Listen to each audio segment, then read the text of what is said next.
Bigfoot saved me from a serial killer. It was a chilly autumn evening in the dense forests of Washington state.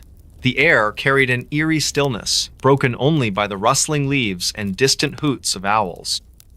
This is where Emily Carter found herself stranded after her car skidded off the narrow mountain road during a sudden downpour. Her heart pounded as she realized how far she was from civilization. Before we begin, tell me, where are you listening from, and what time is it there? Emily had always been adventurous, but this trip to the Pacific Northwest seemed different somehow. She had planned a solo camping adventure near Mount Rainier National Park, hoping to escape the chaos of city life. Little did she know that fate would lead her into something far more terrifying than she could ever imagine. As darkness fell over the forest, Emily decided to set up camp under the cover of ancient trees. The moonlight barely penetrated through the thick canopy above, casting long shadows across the forest floor. It was around 9:30 p.m. when she first heard it, a faint whisper carried by the wind. Then came the sound of footsteps, deliberate, slow, methodical. The hairs on her neck stood up as she noticed strange markings carved into nearby tree trunks, symbols she couldn't recognize. Her mind raced with possibilities. Was it some kind of ritualistic sign? Or perhaps just another camper's graffiti? But deep down, she felt uneasy. Something about these marks didn't feel right. Suddenly, a loud crack echoed through the woods as a branch snapped nearby. Emily froze. Her flashlight beam trembled as she scanned her surroundings. That's when she saw him, a figure standing at the edge of her light's reach, tall, thin, with glowing eyes that pierced through the darkness. He wasn't moving, just watching, waiting. Her instincts told her to run. But before she could gather her courage, another presence emerged from deeper within the forest. This one was different, massive, towering, covered in dark fur. Its form moved silently despite its size. Emily's breath caught in her throat as both figures locked eyes. For what felt like eternity, they simply stared at each other. Then it happened. The thin man lunged toward her. In that split second, everything changed. The large creature reacted faster than she thought possible. With a single powerful motion, it intercepted the attacker. What followed was a chaotic struggle between the two beings. Growls, snarls, and the chilling sound of bones breaking. Emily watched in disbelief as the mysterious beast fought fiercely to protect her. Though terrified, she couldn't help but notice how intelligent its movements were. Not animalistic, almost human-like. After what seemed like hours, but was likely mere minutes, the fight ended abruptly. The attacker lay motionless on the ground while the protector stood guard over Emily. Gathering her wits, she slowly approached the creature. To her astonishment, it allowed her close proximity. Without speaking, there was an understanding between them. A silent agreement that she wouldn't harm him if he kept her safe. They spent the night together under the watchful eyes of countless stars. The atmosphere shifted from fear to cautious gratitude. As dawn broke, the forest transformed dramatically. Golden sunlight filtered through the trees, chasing away the previous night's horrors. Emily knew she needed to leave. But so did her savior. Before parting ways, they shared one final moment of connection, an unspoken promise never to forget this encounter. Back in Seattle, days later, Emily tried returning to normal life. Yet something gnawed at her thoughts constantly. Who or what exactly saved her life that fateful night? And why did those symbols appear specifically around her campsite? Determined to find answers, she began researching local legends.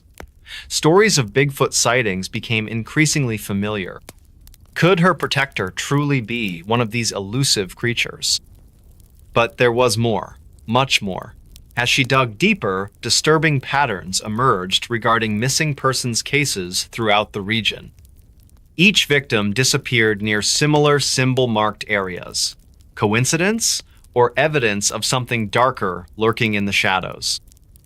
Haunted by questions without answers, Emily vowed to uncover the truth, even if doing so meant risking another encounter with either her savior or its deadly adversary.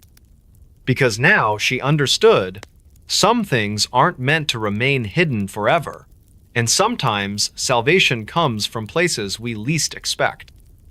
Bigfoot's footprints led to an unmarked grave.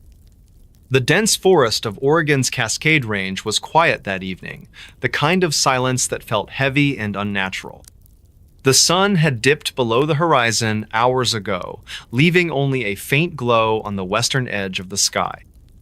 It was an ordinary night for most people in the small town of Timber Ridge, but not for John Carter, a local hiker who often ventured into the woods alone.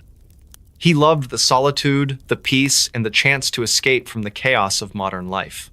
Little did he know that this particular journey would lead him down a path no one could have predicted. John set out at dusk, his flashlight cutting through the darkness as he followed a narrow trail that snaked its way through towering pines and ancient oaks. The air was cool, carrying with it the earthy scent of damp leaves and moss. His boots crunched softly against the ground, each step deliberate and measured. As he walked deeper into the forest, something unusual caught his eye: a series of large footprints pressed deeply into the soft soil. They were far too big to belong to any known animal or human. Unless, of course, they belonged to Bigfoot. He paused, his heart quickening slightly. This must be some prank, he muttered to himself, though deep down he couldn't shake the feeling that these tracks were real. The prints continued further along the trail, leading him farther away from the safety of the main path. Despite the growing unease in his chest, curiosity got the better of him. He decided to follow them, telling himself he'd turn back if anything seemed truly wrong. As John followed the mysterious footprints, the forest grew darker and more oppressive. The trees seemed to lean inward, their branches forming a canopy overhead that blocked out what little moonlight there was. The temperature dropped noticeably, and a chill ran down his spine. Somewhere in the distance, an owl hooted eerily, its call echoing through the stillness. He stopped momentarily to check his compass, ensuring he hadn't wandered off course. Everything appeared normal except those enormous footprints ahead of him. After about 30 minutes of walking, the trail abruptly ended at the base of a massive redwood tree. There, surrounded by ferns and fallen logs, lay something that made John freeze, a makeshift cross carved into the bark of the tree. It looked old, weathered by time and exposure to the elements. Beneath it, written in faded letters, were the words, "Rest in peace." "What is this?" John whispered, his voice trembling slightly. A strange sensation crept over him, like being watched. He glanced around nervously, shining his flashlight into the shadows, but saw nothing. Still, the hairs on the back of his neck stood on end. Something wasn't right here. Then he noticed another detail: the footprints didn't stop at the tree. Instead, they circled around it before disappearing entirely. Confused and increasingly uneasy, John crouched down to examine the area more closely. That's when he found I-10 unmarked grave hidden beneath layers of dirt and pine needles. His stomach churned as he realized the significance of what he'd stumbled upon. Why was there a grave so deep in the woods? And why had no one ever mentioned it? His mind raced with questions, but before he could dwell on them too long, a sound broke the silence: a low growl, distant yet unmistakable. John froze again, his breath catching in his throat. Slowly, he turned his head toward the source of the noise. Through the gloom, he thought he saw movementa, dark shape moving between the trees. Panic surged within him, and without hesitation, he scrambled to his feet and began running back the way he came. The forest seemed alive now, every rustle of leaves and snap of twigs magnified tenfold. John's flashlight beam darted wildly as he pushed himself faster, adrenaline fueling his escape. Behind him, the growling grew louder, closer. He dared not look back, fearing what he might see. All he could focus on was reaching the safety of the main trail. Finally, after what felt like an eternity, he burst through the underbrush and onto the familiar path. Collapsing against a nearby boulder, he tried to catch his breath, his chest heaving. For several minutes, all he could hear was the pounding of his own heartbeat. But then, just as he began to calm down, he heard it, the unmistakable sound of heavy footsteps approaching from behind. John bolted upright, fear gripping him anew. He sprinted down the trail, his legs burning with exertion. The footsteps followed relentlessly, closing the gap with alarming speed. Whatever it wasn't slowing down. Desperation clawed at him as he searched frantically for a place to hide. Up ahead, he spotted a hollow log partially buried in the ground. Without thinking twice, he dove inside, pulling dead branches and leaves over the entrance to conceal himself. For what felt like hours, he lay there, barely daring to breathe. The creature, whatever it was, passed close by, its presence almost palpable. The air seemed to vibrate with energy, and John swore he could feel its gaze lingering nearby. Finally, after an agonizing wait, the sounds faded into the distance, and he allowed himself to relax slightly. When dawn finally broke, painting the forest in hues of gold and orange, John emerged from his hiding spot, shaken but alive. He knew he needed to get out of the woods as quickly as possible. Along the way, he passed the same redwood tree where he'd discovered the grave. This time, however, the makeshift cross was gone, replaced by fresh scratches in the bark. Chills ran down his spine as he hurried past, never looking back. Back in Timber Ridge, John recounted his experience to anyone who would listen. Some dismissed it as mere imagination or a bad dream, while others listened intently, their expressions grim. One elderly man named Walter nodded knowingly when John described the location of the grave. "That place has been trouble for years," Walter said solemnly. "People disappear up there, and no one talks about it." John never returned to that part of the forest. In fact, he sold his house in Timber Ridge shortly afterward and moved across the country, unable to shake the memory of that night. To this day, he wonders if the footprints really belonged to Bigfooter, if there was something even darker lurking in those woods. Missing Camper's final video shows a Sasquatch. The forest of Blackwater National Park was eerily silent that night. The stars twinkled faintly above, casting an almost ghostly glow over the dense trees and underbrush. It was 10:45 p.m. when Emily Carter set up her final video recording in the remote area known as Whispering Pines Campsite. Her voice trembled slightly as she spoke into the camera. "This is my last attempt to capture anything unusual. I feel like I'm being watched." She paused, looking around nervously. The air felt heavy, oppressive even, with a chilling wind rustling through the branches. Emily had been camping alone for 3 days, determined to find evidence of the legendary Sasquatch that supposedly roamed these woods. Local folklore whispered tales of massive, hairy creatures watching from the shadows, but most dismissed them as mere legend. Yet something about this place unsettled her deeply. Every creak of a branch or distant howl made her heart race faster than before. At 11:17 p.m., her camera captured what would become the most debated piece of footage in modern history. As she panned the camera slowly across the clearing, the initial images showed nothing out of the ordinary, just the usual forest scenery bathed in moonlight. But then, at the edge of the frame near Old Willow Tree, a shadow moved unnaturally fast. Emily gasped audibly on the recording. What was that? She zoomed in quickly, revealing a figure standing approximately 8 feet tall, covered in dark fur. Its eyes glowed faintly in the darkness, reflecting the dim light of her flashlight. The creature stood perfectly still, observing her with an intensity that sent shivers down Emily's spine. For several long seconds, they locked gazes through the lens of her camera.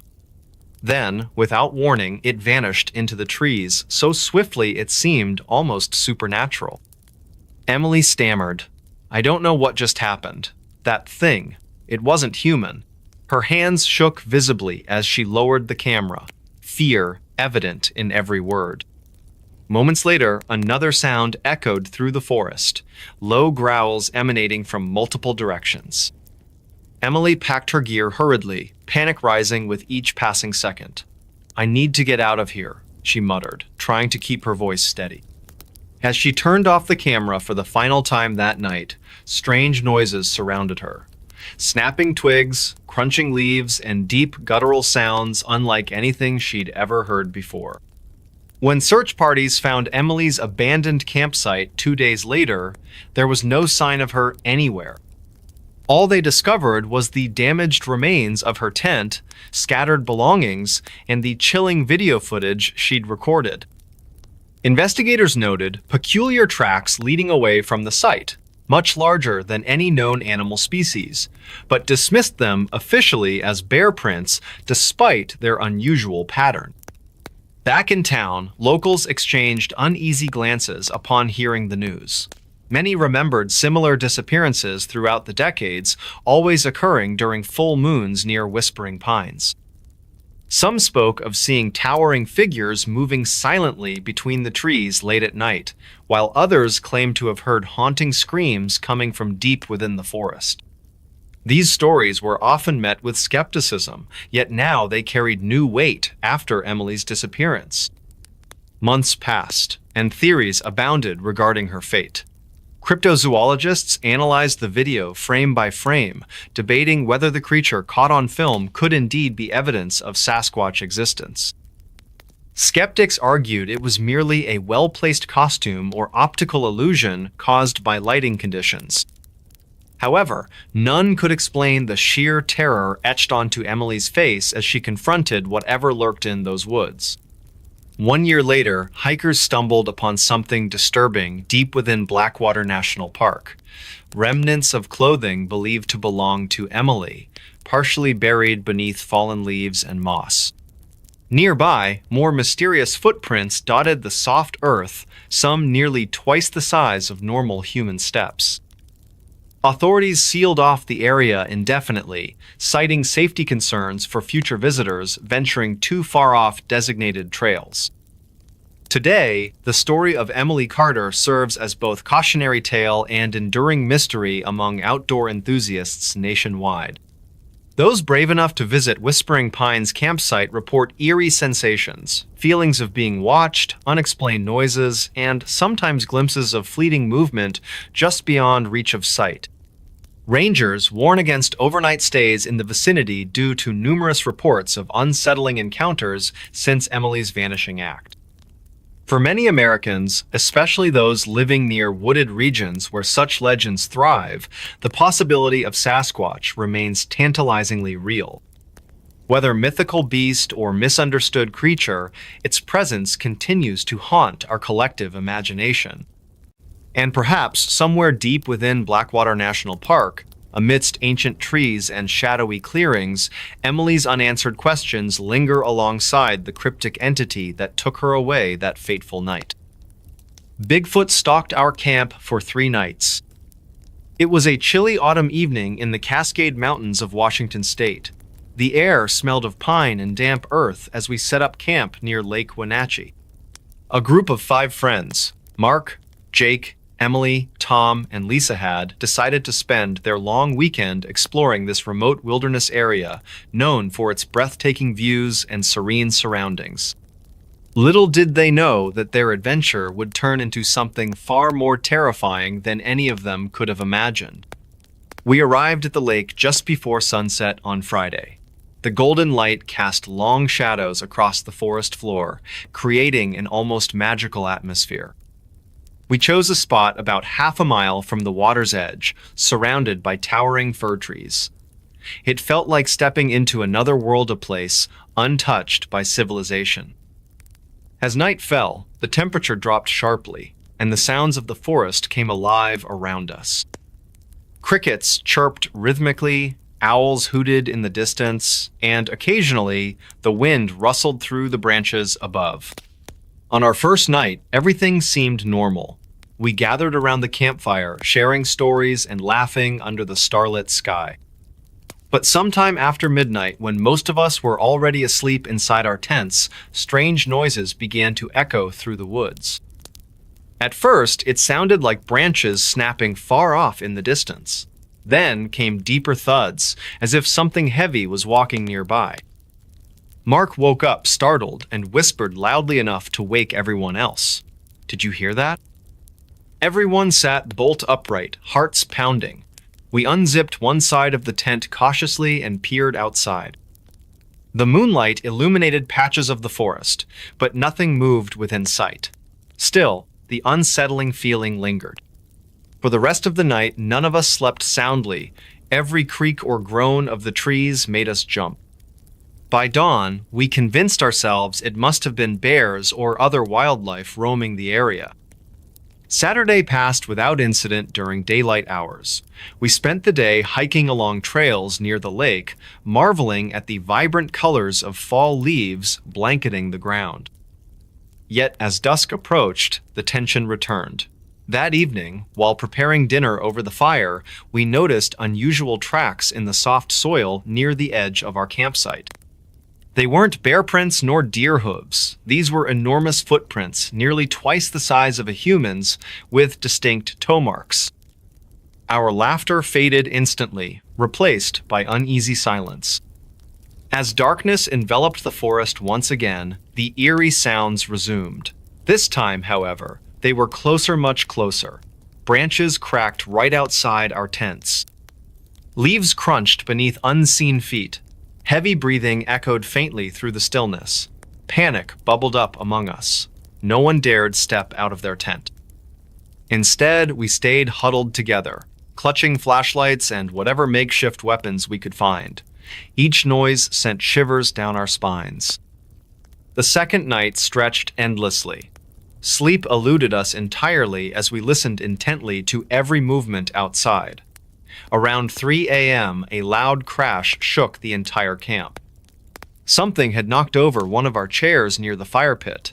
Then came a guttural growl, not angry, but rather curious and low-pitched. It sent chills racing up my spine. My hands trembled, holding the flashlight beam steady toward the source of the sound. Nothing showed up in the narrow circle of light. By Sunday morning, exhaustion weighed heavily on all of us. We debated whether to leave immediately or stay put until dark. Reluctantly, we agreed to pack up quickly and head back to civilization. However, fate had other plans. During breakfast preparation, another round of mysterious noises started. Only now, these weren't random. They followed a pattern. Whoever or whatever was out there circled our camp methodically, pausing periodically as though observing us. At this point, fear gripped us tightly. Communication between us became strained, short sentences filled with urgency. "What do we do?" "Stay calm," someone replied, though their voice quivered noticeably. Time slowed down as each second brought new anxiety. Finally, mid-afternoon, we managed to dismantle our gear and load everything onto backpacks. Before departing, we scanned the dense foliage surrounding us one last time. There, hidden partially behind a tree trunk, stood a shadowy figure watching silently. Too tall to be human, covered in thick fur, eyes glowing faintly in reflection of sunlight filtering through canopy. Without hesitation, we fled down the trail as fast as possible. Adrenaline fueled our steps despite fatigue setting in. Looking back confirmed the creature maintained a safe distance behind us, matching our pace effortlessly. Hours later, upon reaching safety at Ranger Station miles away, relief washed over us, mixed with disbelief. Rangers listened patiently to our tale, nodding sympathetically. Some believed us, others didn't. Regardless, those 3 nights remain etched forever in our Memorician encounter no amount of rationalization can erase. Mysterious lights over campsite, then she vanished. It was a crisp autumn evening in the heart of Colorado's Rocky Mountains. The sun had dipped below the jagged peaks, painting the sky with hues of orange and purple. A young woman named Emily sat by her campfire at Willow Creek Campground, enjoying the serenity that only nature could provide. Her tent was pitched just a few feet away, its nylon walls glowing faintly from the firelight. The air was cool, carrying the earthy scent of pine needles and damp soil. Emily had always loved camping. It was her escape from the bustling city life of Denver, where she worked as a graphic designer. She arrived earlier that day, setting up her gear under the watchful gaze of towering evergreens. As night fell, the stars began to appear, their brilliance undiminished by city lights. It was one of those nights when the universe seemed closer, more tangible. Around 8:45 p.m., as Emily sipped her hot cocoa, she noticed something unusual in the distance. Across the clearing, beyond the tree line, there were lights. Not the steady glow of headlights or lanterns, but rather flickering orbs that danced unpredictably. They were too high for flashlights and too erratic for vehicles. Emily's curiosity was piqued. Pause with intrigue. She grabbed her flashlight and approached cautiously, careful not to step on twigs that might alert whatever or whoever was out there. The lights seemed to react to her movement, retreating further into the forest. It was as if they were playing a game of hide-and-seek. Emily felt a mixture of fear and fascination. Her heart pounded in her chest, each beat echoing in her ears. Pause with tension. At around 9:15 p.m., Emily found herself deeper in the woods than she intended. The lights had led her to an old, abandoned logging trail. The path was overgrown, barely visible beneath layers of fallen leaves and moss. Suddenly, the lights stopped moving.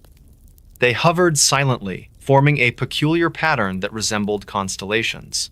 Emily froze, unsure whether to advance or retreat. The atmosphere shifted dramatically. The usual sounds of the forest, the rustling leaves, the occasional hoot of an owl were gone. It was an unnatural silence, heavy and oppressive. Emily's breath came in shallow gasps. Her hands trembled as she reached for her phone to call for help. But there was no signal, just static. Pause with despair. Then, without warning, the lights descended. They moved so quickly that Emily barely had time to react. One moment she was standing. The next, she felt a strange sensation, like being pulled through water. The world around her blurred, colors swirling into an indistinct mass. When the sensation passed, Emily was no longer in the forest. She stood in what appeared to be a cavern, its walls glowing faintly with the same light she had been following. The temperature dropped significantly. Her breath formed clouds in front of her face. The air smelled metallic, almost sterile. Emily called out, her voice trembling, but there was no response. Only echoes returned her cries. She noticed strange symbols etched into the rock walls, patterns that defied any language she recognized. Panic set in as she realized she couldn't remember how she got here. Or why. Pause with confusion.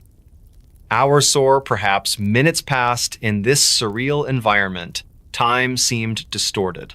Emily wandered aimlessly, searching for an exit. At some point, she stumbled upon a large chamber filled with hovering spheres of light. They pulsed rhythmically, emitting soft tones that resonated deep within her chest. It was both mesmerizing and terrifying. Emily felt drawn to them, unable to resist their pull. As she reached out, everything went black. Back at Willow Creek Campground, park rangers discovered Emily's abandoned campsite the following morning. Her belongings were untouched, as if she had simply vanished into thin air. Search parties scoured the area for days, but there was no trace of her. No footprints, no broken branches, nothing. It was as if the forest had swallowed her whole. Missing boy found alive in unlikely place. The small town of Willow Creek, nestled in the heart of the Appalachian Mountains, was no stranger to whispers of strange occurrences. It was a place where legends were born and secrets lingered in the shadows of towering pines. On an evening that seemed like any other, the air carried a chilling breeze as the sun dipped below the horizon, painting the sky with hues of orange and purple. The clock struck 7, and the residents of Willow Creek gathered at the local community center for what would become one of the most unforgettable nights in their history. It all began when 8-year-old Ethan Carter went missing. His disappearance happened so suddenly that it left everyone in disbelief. Ethan had been playing near his home on Maple Street, just a stone's throw away from the forest edge. His mother, Karen, recalled seeing him last around 5:30 p.m., laughing and chasing after butterflies in the backyard. By 6:00 p.m., when she called out for him to come inside for dinner, there was no response. She searched the house, the yard, and even knocked on a few neighbors' doors, but Ethan was nowhere to be found. As word spread through the close-knit community, panic set in. Sheriff Tom Henderson arrived promptly, organizing a search party consisting of volunteers, police officers, and even some curious teenagers eager to help. The initial focus was the dense woods behind Ethan's house, a place many children frequented during warmer months. However, as hours passed, the search proved fruitless. Darkness fell quickly over the mountains, casting long shadows across the landscape. Flashlights flickered among the trees, illuminating patches of underbrush but offering no sign of the missing boy. By midnight, the temperature dropped sharply, and the wind howled through the branches like a mournful cry. Despite the cold, the search continued relentlessly. Dogs sniffed the ground, trying to pick up Ethan's scent, while helicopters buzzed overhead, their spotlights cutting through the darkness. Yet, every lead ended in disappointment. Some suggested he might have wandered deeper into the forest, possibly disoriented or injured. Others whispered about something more sinister, something that locals preferred not to talk about openly. Willow Creek had its share of dark tales, passed down through generations. Stories spoke of a mysterious figure known only as the Watcher, who supposedly roamed the woods at night, preying on those who ventured too far from safety. Though dismissed by most as mere folklore, these stories resurfaced in hushed conversations among the townsfolk that evening. Fear mingled with determination as they pressed on, hoping against hope that Ethan was still alive. At dawn, the search resumed with renewed vigor. This time, however, attention turned to areas less expected. One volunteer, Mark Rivers, proposed checking abandoned buildings scattered throughout the outskirts of town. Among them was the old mill, a crumbling structure located near the riverbank. Once a bustling hub of activity, it now stood silent and desolate, its windows shattered and walls covered in moss. Few dared approach it due to its eerie reputation, but desperation drove the group toward it. Inside the mill, the atmosphere was oppressive. Dust hung thick in the air, and the faint sound of dripping water echoed off the walls. Shadows danced eerily in the dim light filtering through broken panes. As they combed through each room, a peculiar noise caught their attention, a soft whimpering coming from the basement. With hearts pounding, they descended the creaking stairs, flashlights cutting through the gloom.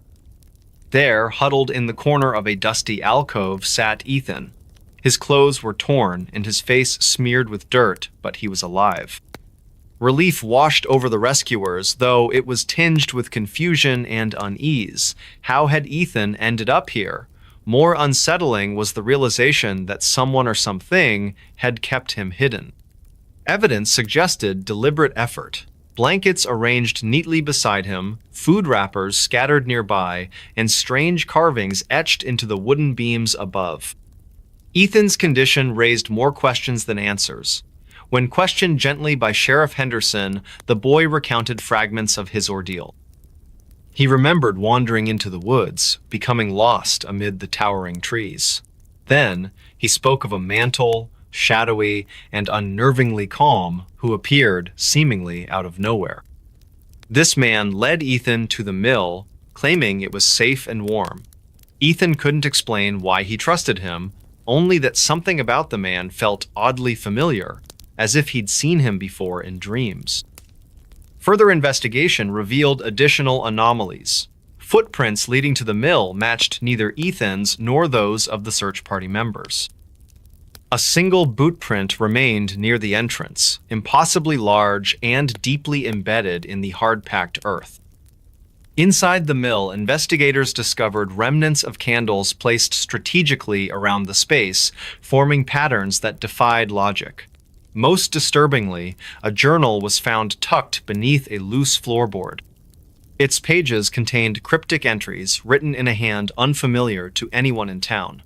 References to the Chosen and Guardians of the Threshold littered the text, hinting at rituals performed within the mill's confines. Word of Ethan's rescue spread rapidly, bringing both relief and unease to Willow Creek. While celebrations erupted in some corners of the town, others grew increasingly wary. Parents warned their children to stay clear of the woods, and late-night gatherings dwindled as paranoia took root. Theories abounded regarding Ethan's captor, ranging from a reclusive hermit living in the wilderness to supernatural entities drawn to vulnerable souls. Months later, the case remained unsolved. Authorities pursued leads but ultimately concluded that without concrete evidence, little could be done. Ethan returned to school, though changes in his behavior became apparent. He became quieter, often staring off into the distance, with an expression that suggested he saw things no one else could. At night, he claimed to hear whispers calling his name, urging him back to the mill. For the people of Willow Creek, life slowly returned to normaler, as normal as it could be given the lingering mystery. Yet, whenever the wind swept through the valley, carrying with it the scent of pine and damp earth, memories of that fateful night resurfaced. And deep within the forest, amidst the rustling leaves and chirping crickets, the legend of the Watcher lived on, waiting patiently for another soul to claim. Pause here. Let the silence sink in. Let listeners feel the weight of uncertainty hanging heavy in the air. Though Ethan was found alive, the true nature of his ordeal remains shrouded in mystery. Was it human intervention or something far beyond comprehension? The question lingers, haunting the minds of those who dare delve too deeply into the secrets of Willow Creek. As years pass, new generations grow up hearing tales of the boy who vanished and the unlikely place where he was found.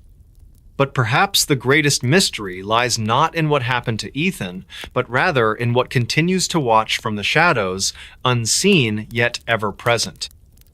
The woods went silent before he disappeared. The woods went silent before he disappeared. It was a crisp autumn evening in the small town of Black Hollow, nestled deep within the heart of the Appalachian Mountains. The sun had dipped below the horizon just an hour ago, casting long shadows across the forest that surrounded the community. A chill hung in the air, and the leaves crunched underfoot as people made their way home from work or school. This was the kind of place where everyone knew each other's names, where children played freely outside until twilight called them back indoors. But on this particular night, something felt off. The name John Carter wasn't unfamiliar to anyone in Black Hollow. He was the local park ranger who had dedicated over 2 decades of his life to preserving the wilderness surrounding the town. With his weathered face and warm smile, he was beloved by all, always ready with advice for hikers or stories about the animals that roamed the woods. That day, however, John ventured deeper into the forest than usual.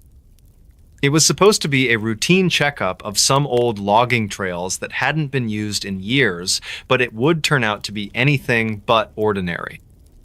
At precisely 6:15 p.m., John sent a quick text message to his wife, Emily, heading out for a short patrol, shouldn't take more than an hour. Those were the last words she ever received from him. By 8:00 p.m., when he still hadn't returned, Emily began to worry. She tried calling his phone multiple times, but there was no answer. The signal in those parts of the forest could sometimes be spotty, so she decided to wait another hour before contacting anyone else. But as the clock struck 9, her unease grew into full-blown panic. By then, several neighbors had noticed John's absence too. Word spread quickly through the tight-knit community, and soon enough, a search party was organized.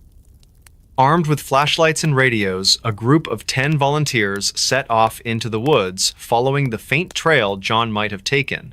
The atmosphere was tense. Even the rustling of leaves seemed louder than usual. As they walked, one member of the group pointed out how unusually quiet the forest had become. No chirping crickets, no hooting owls, not even the distant call of a fox. Just silence. This eerie stillness unnerved everyone, and whispers of unease rippled through the group. One man suggested turning back, saying the woods didn't feel right tonight. Another disagreed, reminding everyone why they were here. They pressed on, their footsteps crunching against the carpet of fallen leaves. After about 20 minutes, they reached the edge of a clearing where John's truck sat abandoned. Its headlights were off, and the keys were still in the ignition. Everything looked normal except for one thing. The door was slightly ajar, as if whoever had been inside had left in a hurry. "Something's wrong," muttered Daniel, one of the older members of the group. His voice trembled slightly, betraying his fear. John wouldn't leave his truck like this. The others nodded solemnly, their faces pale in the glow of their flashlights. Carefully, they approached the vehicle, scanning the area for any signs of disturbance. There were none. No tire tracks, no footprints, nothing to indicate struggle or haste. It was as though John had simply vanished into thin air. As the hours dragged on, the search expanded. More people joined in, bringing dogs and drones to cover larger areas, yet despite their efforts, there was no trace of John Carter anywhere. Days turned into weeks, and eventually, the official search was called off. Still, the townsfolk refused to give up hope. Every now and then, someone would claim to have seen a shadow moving between the trees at night, or heard strange noises coming from the woods. These sightings only fueled speculation and fear among the residents of Black Hollow. Years later, a young boy named Marcus stumbled upon something while playing near the outskirts of the forest. Hidden beneath a pile of mossy rocks, he found a tattered notebook belonging to John Carter. Inside, the pages were filled with cryptic entries detailing strange occurrences in the woods. He spoke of hearing whispers when no one was around, feeling eyes watching him from the darkness, and sensing an overwhelming presence whenever he entered certain parts of the forest. The final entry read, "I don't know what's happening anymore. The woods, they're alive. I can feel it. And they want me." Marcus showed the notebook to his parents, who immediately brought it to the authorities. Experts examined the writings closely, trying to make sense of what John might have encountered. Some dismissed it as paranoia brought on by years of isolation in the wild. Others weren't so sure. The mystery of John Carter's disappearance remains unsolved to this day, haunting the people of Black Hollow and serving as a chilling reminder that some secrets are best left buried. And so, whenever the wind howls through the trees and the forest falls silent once more, the residents of Black Hollow remember the man who disappeared without a trace and wonder if perhaps, somewhere deep within the woods, he's still listening, waiting, watching. Entire search party vanished in National Park. It was a crisp autumn morning in the heart of Yellowstone National Park when an experienced search party vanished without a trace. The park, vast and untamed, stretched endlessly under a sky painted with hues of orange and blue. It was October, and the air carried a chill that sent shivers down the spines of those who dared venture deep into its wilderness.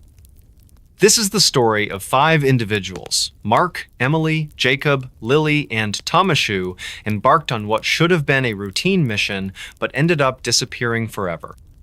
The group had assembled at dawn near the Old Faithful Geyser area, a place bustling with tourists eager to witness nature's clockwork eruption.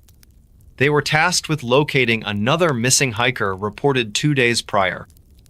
Mark, the leader of the team, stood tall among them, his voice steady as he briefed everyone before they set out. We'll follow the trail south toward Shoshone Lake, he said firmly, pausing for effect. Stay together and keep your radios on at all times. His tone carried authority, yet there was a hint of unease beneath it, something only someone familiar with him could detect. Emily, the youngest of the group, adjusted her backpack nervously while glancing around at the towering pines surrounding them. She had always loved the outdoors but felt uneasy this morning, though she couldn't quite put her finger on why.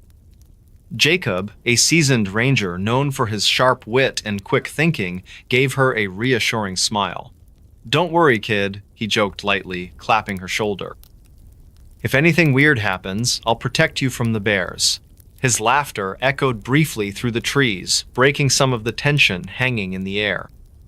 Lily, the biologist of the group, scribbled notes in her journal about the local flora and fauna, her mind preoccupied by the strange behavior of birds she'd observed earlier that week. "They've been unusually quiet," she murmured softly to herself, more concerned than curious now. Thomas, the tech specialist responsible for maintaining communication equipment, double-checked each device meticulously. He nodded confidently once everything seemed operational, though deep inside he harbored doubts about how reliable these gadgets would be deep within the forest where signals often faltered. As the sun climbed higher, casting golden light over the dense woods, the group began their trek along well-marked trails leading deeper into the park's interior. At first, everything appeared normal: the crunch of leaves underfoot, the distant calls of wildlife, the occasional rustle of wind through branches. But as hours passed and the landscape grew increasingly remote, subtle changes started creeping into their surroundings. Around midday, just as they approached a secluded meadow surrounded by ancient evergreens, the atmosphere shifted abruptly. A sudden silence enveloped the area, so profound it felt unnatural. Not even the faintest whisper of breeze stirred the leaves above them. Mark stopped abruptly, raising a hand to signal caution. "Something doesn't feel right," he whispered hoarsely, his brow furrowed in concentration. The others exchanged wary glances, sensing the same oppressive stillness pressing against their senses like an invisible weight. And then came the sound, a low, guttural growl emanating from somewhere beyond the tree line. It wasn't the kind of noise associated with any known animal species in the park. It was deeper, darker, almost otherworldly. Jacob instinctively reached for his flashlight, flicking it on despite the daylight. "What the hell was that?" he demanded sharply, his usual humor replaced by raw anxiety. No one answered immediately. Instead, they listened intently, waiting for whatever made that sound to reveal itself. Minutes dragged on, heavy with anticipation. By late afternoon, the situation worsened dramatically. Their GPS devices malfunctioned simultaneously, displaying erratic readings that defied logic. Radio transmissions became garbled, voices distorted beyond recognition. Panic bubbled beneath the surface as frustration mounted. "This isn't possible," Thomas exclaimed angrily, slamming his fist against a tree trunk in frustration. Lily examined the ground closely, noting peculiar tracks unlike anything she'd seen before, too large, too symmetrical, too alien. Her scientific curiosity clashed violently with growing dread gnawing at her resolve. Night fell swiftly, plunging the forest into darkness so thick it seemed tangible. Fires crackled weakly, providing little comfort against the encroaching shadows. One by one, members of the group disappeared mysteriously, leaving behind no evidence or explanation. First was Thomas, who wandered off claiming he saw movement in the bushes nearby. Then Jacob, drawn away by phantom whispers calling his name. Emily screamed moments later, her cries fading into silence before anyone could reach her location. Only Mark and Lily remained, huddled together in terror as unseen forces closed in around them. In the final hours of their ordeal, they stumbled upon an ancient stone structure hidden deep within the woods, its origins unknown and purpose unclear. Symbols carved into the walls glowed faintly in the moonlight, pulsating rhythmically as if alive. Mark touched one hesitantly, triggering a chain reaction that sealed their fate. The last transmission intercepted by authorities consisted solely of static punctuated by muffled screams and unintelligible pleas for help. Only his camera found after he disappeared. The sun was setting over the dense woods of Blackwater National Park in Maryland, casting long shadows across the rugged terrain. It was late afternoon when a young man named Ethan Carter set out on what would be his final hike. He had arrived at the park earlier that day, eager to capture the beauty of the forest with his camera. Ethan was known for his passion for photography and often ventured into remote areas to find the perfect shot. This time, however, he disappeared without a trace, leaving behind only his camera. Ethan had planned a solo trip to explore the less-traveled trails deep within the park. The air was cool and crisp, carrying the scent of pine needles and damp earth. Birds chirped softly in the distance, their calls echoing through the trees. Ethan carried his backpack, which contained his camera, extra batteries, water, and some snacks. He had informed the park rangers about his intended route, but assured them it wouldn't take long. "I'll be back before sunset," he had said with a confident smile. As the hours passed, Ethan wandered deeper into the forest, captivated by the play of light filtering through the canopy above. Time seemed to slip away as he focused on capturing each breathtaking scene. Around 4 o'clock, he reached an area where the trail became narrower and more overgrown. The atmosphere shifted subtly, the once lively sounds of wildlife grew quieter, replaced by an eerie stillness. A faint chill ran down Ethan's spine, though he brushed it off as nothing more than his imagination. By 5 o'clock, the sunlight had faded considerably, and the woods took on a darker, more ominous tone. Ethan paused to check his map, realizing he might have strayed slightly from the marked path. Concerned, but not yet alarmed, he decided to retrace his steps. As he turned around, however, something caught his eye: a strange symbol carved into the bark of a nearby tree. It looked ancient, almost ritualistic, and sent a shiver up his spine. He quickly snapped a photo, hoping to examine it more closely later. Little did he know, this image would become one of the last pieces of evidence of his existence. Hours went by, and night began to fall. Ethan's unease grew as the darkness enveloped him completely. The temperature dropped sharply, and the silence was now absolute, save for the occasional rustle of leaves in the wind. At some point, Ethan must have stumbled or fallen because his belongings were later found scattered near a cluster of boulders.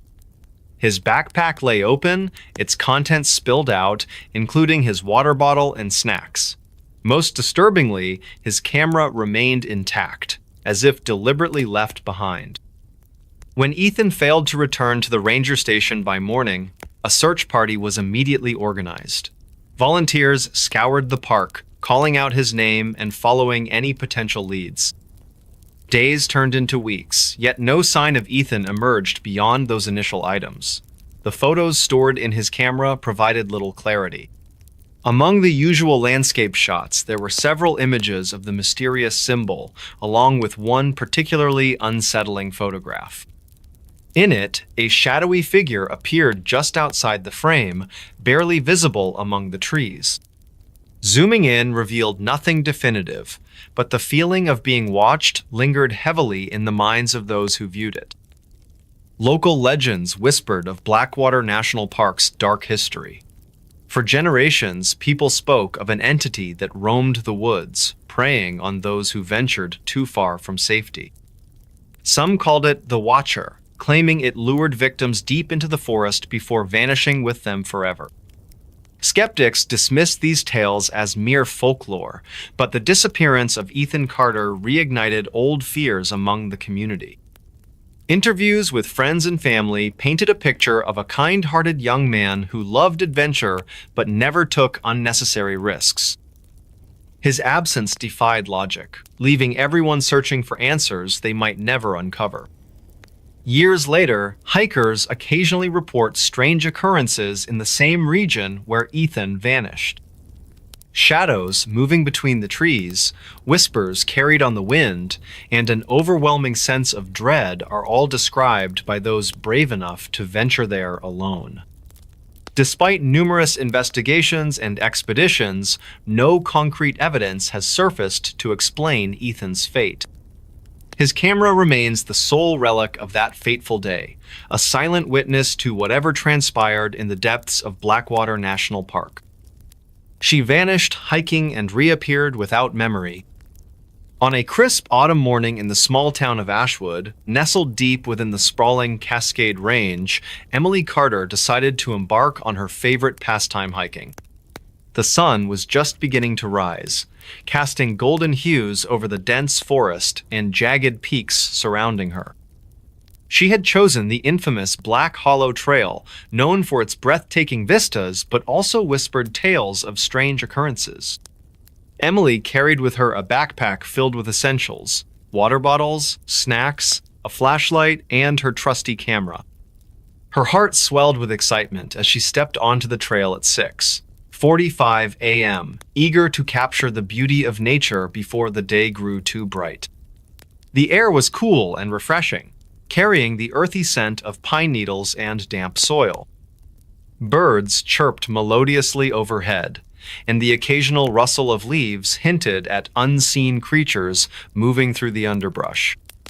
As Emily climbed higher, the path became steeper, winding through towering trees that seemed to stretch endlessly toward the sky. By mid-morning, she reached an overlook where the valley below unfolded like a patchwork quilt of greens and browns. She paused here, snapping photos while marveling at the serene landscape. However, something felt off.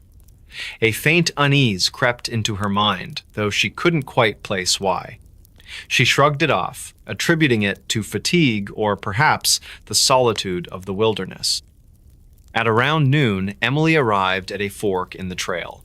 One path led straight ahead, continuing upward toward the summit, while the other veered sharply to the left, descending into what locals called the Shadow Glen. Despite warnings from friends about this section being less traveled and rumored to be eerie, curiosity got the better of her. With a determined smile, she took the left turn, her boots crunching softly against the gravel beneath her feet. As she ventured deeper into the glen, the atmosphere shifted dramatically. Sunlight struggled to penetrate the thick canopy above, leaving the area dimly lit even during daylight hours. The temperature dropped noticeably, and an unsettling silence enveloped her. No birds sang, no wind stirred the branches. It was as if the forest itself held its breath. Emily quickened her pace, feeling increasingly uneasy. At one point, she thought she heard footsteps behind her, soft, deliberate, and unnervingly close, but when she turned, there was nothing but empty trees. Time seemed to lose all meaning as she walked. Hours might have passed, or perhaps mere minutes. It was impossible to tell. Eventually, exhaustion overwhelmed her, and she decided to rest by a large boulder near a narrow stream. Sitting down, she sipped some water and glanced around cautiously. That's when she noticed the symbols carved into the bark of nearby trees. Strange, swirling patterns resembling ancient runes caught her eye, their origins unknown. Fear prickled along her spine, but before she could investigate further, darkness claimed her. When Emily woke up, she found herself lying on cold, hard ground. Panic surged through her as she realized she had no memory of falling asleep or anything else for that matter. Her surroundings were unfamiliar, and the once familiar sounds of the forest now seemed alien and hostile. Worst of all, her watch was missing, and her phone lay shattered beside her, its screen cracked beyond repair. Confusion gave way to terror as she stumbled forward, calling out for help in a trembling voice. "Hello? Is anyone there?" she shouted, her voice cracking with desperation, but the only response was the haunting echo of her own words. Hours or maybe days passed as Emily wandered aimlessly through the woods. Hunger gnawed at her stomach and thirst burned her throat. Shadows danced eerily around her, taking shapes that made her blood run cold. At night, strange noises echoed through the forest, low growls, distant whispers, and the sound of twigs snapping far too often to be coincidental. Each step felt heavier than the last, yet she pressed on, driven by sheer willpower in the hope of finding safety. Then came the moment that would forever haunt her dreams. On the third evening or so, she guessed Emily stumbled upon a clearing bathed in moonlight. In the center stood a massive stone altar, its surface covered in dried moss and strange carvings identical to those she'd seen earlier on the tree trunks. Surrounding it were several figures cloaked in tattered robes, their faces obscured by hoods. They moved in unison, chanting in a guttural language she didn't recognize. Paralyzed with fear, Emily watched as they placed a glowing object atop the altar, crystal-like structure, pulsating with an unnatural light. Before she could react, one of the figures turned toward her, pointing a skeletal finger directly at her position. The next thing she knew, everything went black again. When Emily finally emerged from the forest 2 weeks later, she was barely recognizable. Rescuers found her wandering near the edge of Black Hollow Trail, disoriented and muttering incoherently. Her clothes were torn, her skin pale and gaunt, and her eyes held a vacant stare that chilled those who looked into them. When questioned, Emily could provide little information. She remembered starting her hike, but nothing after entering the Shadow Glen. Most disturbingly, she insisted she hadn't been alone, that someone, or something, had been watching her every move. Doctors examined Emily thoroughly, searching for physical explanations for her condition. While malnourishment and dehydration accounted for some symptoms, others remained inexplicable. MRI scans revealed unusual activity in certain regions of her brain, suggesting trauma or exposure to phenomena beyond conventional understanding. Psychologists attempted to piece together fragments of her lost memories through hypnosis, but each session ended abruptly when Emily screamed and clutched her head in agony. News of Emily's disappearance and miraculous return spread quickly throughout Ashwood, reigniting old legends about the Black Hollow Trail. Some spoke of cursed lands guarded by spirits angered by human intrusion. Others whispered of secret cults practicing dark rituals deep within the forest. Whatever the truth may be, Emily refused to speak of it publicly. Instead, she locked herself away in her home, haunted by nightmares and plagued by fleeting images of glowing crystals and hooded figures. Serial killer hid victims in plain sight. The small town of Willow Creek, nestled deep within the heart of rural America, was known for its serene beauty and tight-knit community. The rolling hills, lush forests, and picturesque farms painted a tranquil image that attracted visitors year-round. Yet beneath this idyllic surface lay a chilling secretone, so sinister it would haunt the townspeople long after the truth came to light. It all began on a crisp autumn morning when Emma Carter, a local librarian with an insatiable curiosity, noticed something peculiar about Mr. Grayson, the reclusive owner of the antique shop downtown. For years, he had been regarded as nothing more than a quiet man who preferred solitude over socializing. But whispers began circulating around town when several residents went missing without explanation.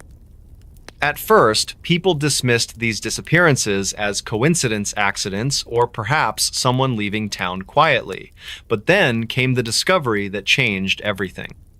Mr. Grayson lived in a modest house at the edge of Willow Creek, surrounded by dense woods that seemed almost alive with mystery. His home, though unassuming from the outside, concealed horrors beyond comprehension. It wasn't until Detective Marcus Lane arrived from the neighboring city to investigate the string of disappearances that the pieces started falling into place. What they uncovered inside Grayson's home sent shockwaves through the entire nation. The investigation began one foggy evening when Emma approached Detective Lane with her concerns. She recounted how Grayson often spoke cryptically about collecting treasures during their rare conversations at the bookstore. Her instincts told her there was more to his words than met the eye. Lane listened intently, noting the unease in Emma's voice and deciding to pay Grayson a visit early the next morning. Grayson answered the door calmly, inviting them inside with what appeared to be genuine hospitality. As Lane and Emma stepped into the living room, they were struck by how normal everything seemed at first glance. Bookshelves lined the walls, filled with novels and historical texts. A fireplace crackled softly in the corner, casting a warm glow across the space. But as Lane scanned the room, his trained eye caught details others might have missed. Photographs carefully arranged on the mantel, each depicting individuals whose faces were eerily familiar yet impossible to place. Detective Lane asked Grayson about the photos, casually mentioning some of the missing persons cases plaguing the town. To his surprise, Grayson didn't flinch. Instead, he smiled faintly, explaining that those people were part of his collection, a term that sent chills down Emma's spine. He spoke matter-of-factly, as if discussing hobbies rather than human lives. It became clear that Grayson saw himself not as a killer, but as a curator, preserving what he believed to be beautiful souls forever trapped in time. As the hours passed, Lane pressed further, observing every detail of the house. In the basement, hidden behind a false wall, lay the horrifying truth. Row upon row of glass jars filled with preserved body parts stood like morbid trophies under dim lighting. Among them were personal belongings, watches, jewelry, even letter siege tied to someone who had vanished from Willow Creek. The air grew heavy with dread as Lane realized the extent of Grayson's depravity. Meanwhile, upstairs, Emma discovered another shocking revelation. Hidden within the attic was a series of meticulously kept journals detailing Grayson's interactions with his victims. Each entry revealed a twisted fascination with their lives, capturing mundane moments before their fateful encounters with him. Reading through the pages, Emma felt her stomach churn as she understood how Grayson had manipulated trust and friendship to lure unsuspecting victims into his web. Back in the basement, Lane confronted Grayson directly, demanding answers. With eerie calmness, Grayson admitted to hiding his victims right under the town's nose, manipulating their routines until they became isolated enough to disappear unnoticed. He described how he chose targets based on specific traits: kindness, vulnerability, or simply being out of place, and how he integrated himself into their lives subtly, becoming indispensable yet invisible. As dawn broke over Willow Creek, authorities swarmed the property, uncovering evidence that confirmed Grayson's crimes. Neighbors gathered outside, whispering in disbelief as news spread throughout the town. How could such evil exist among them, and why hadn't anyone noticed sooner? Questions lingered in the air, unanswered but ever present. The once peaceful community now bore scars that would take generations to heal. In the weeks following Grayson's arrest, therapy sessions became common practice in Willow Creek. Residents struggled to reconcile their memories of him with the monstrous reality.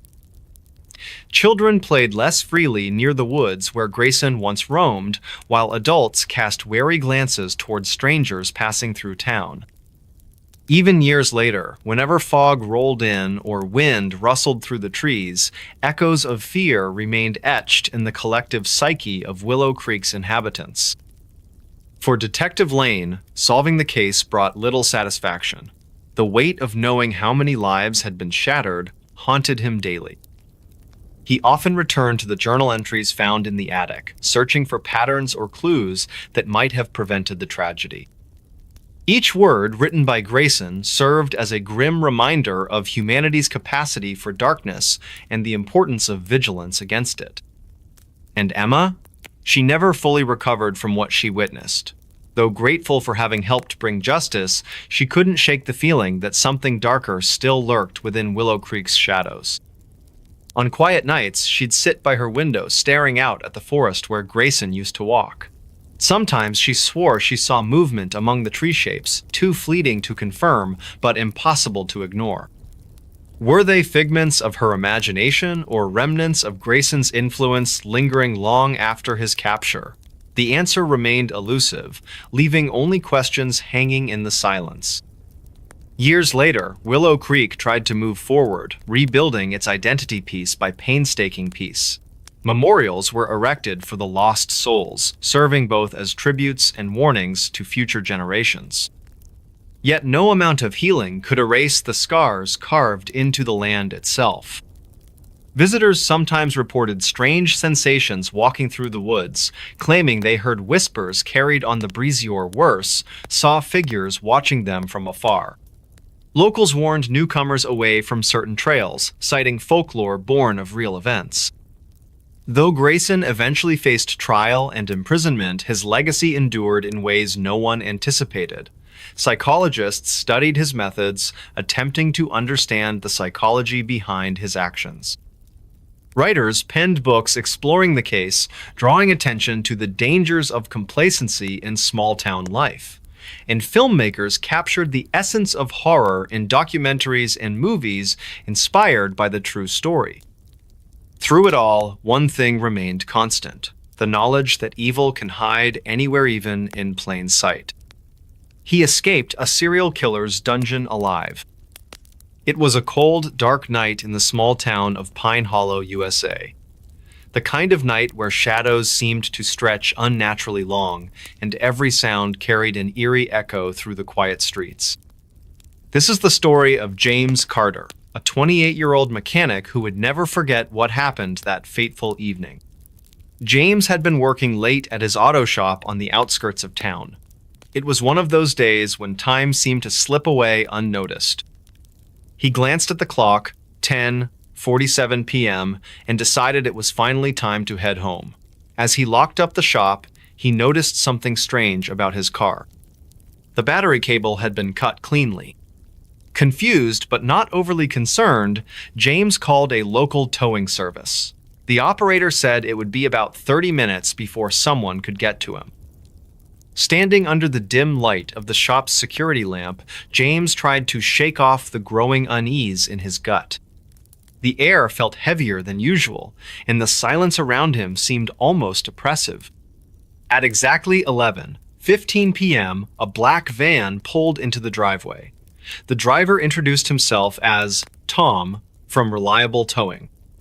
Something about the man set James's instincts on high alert.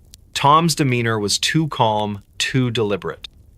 But before James could act on his intuition, everything went black.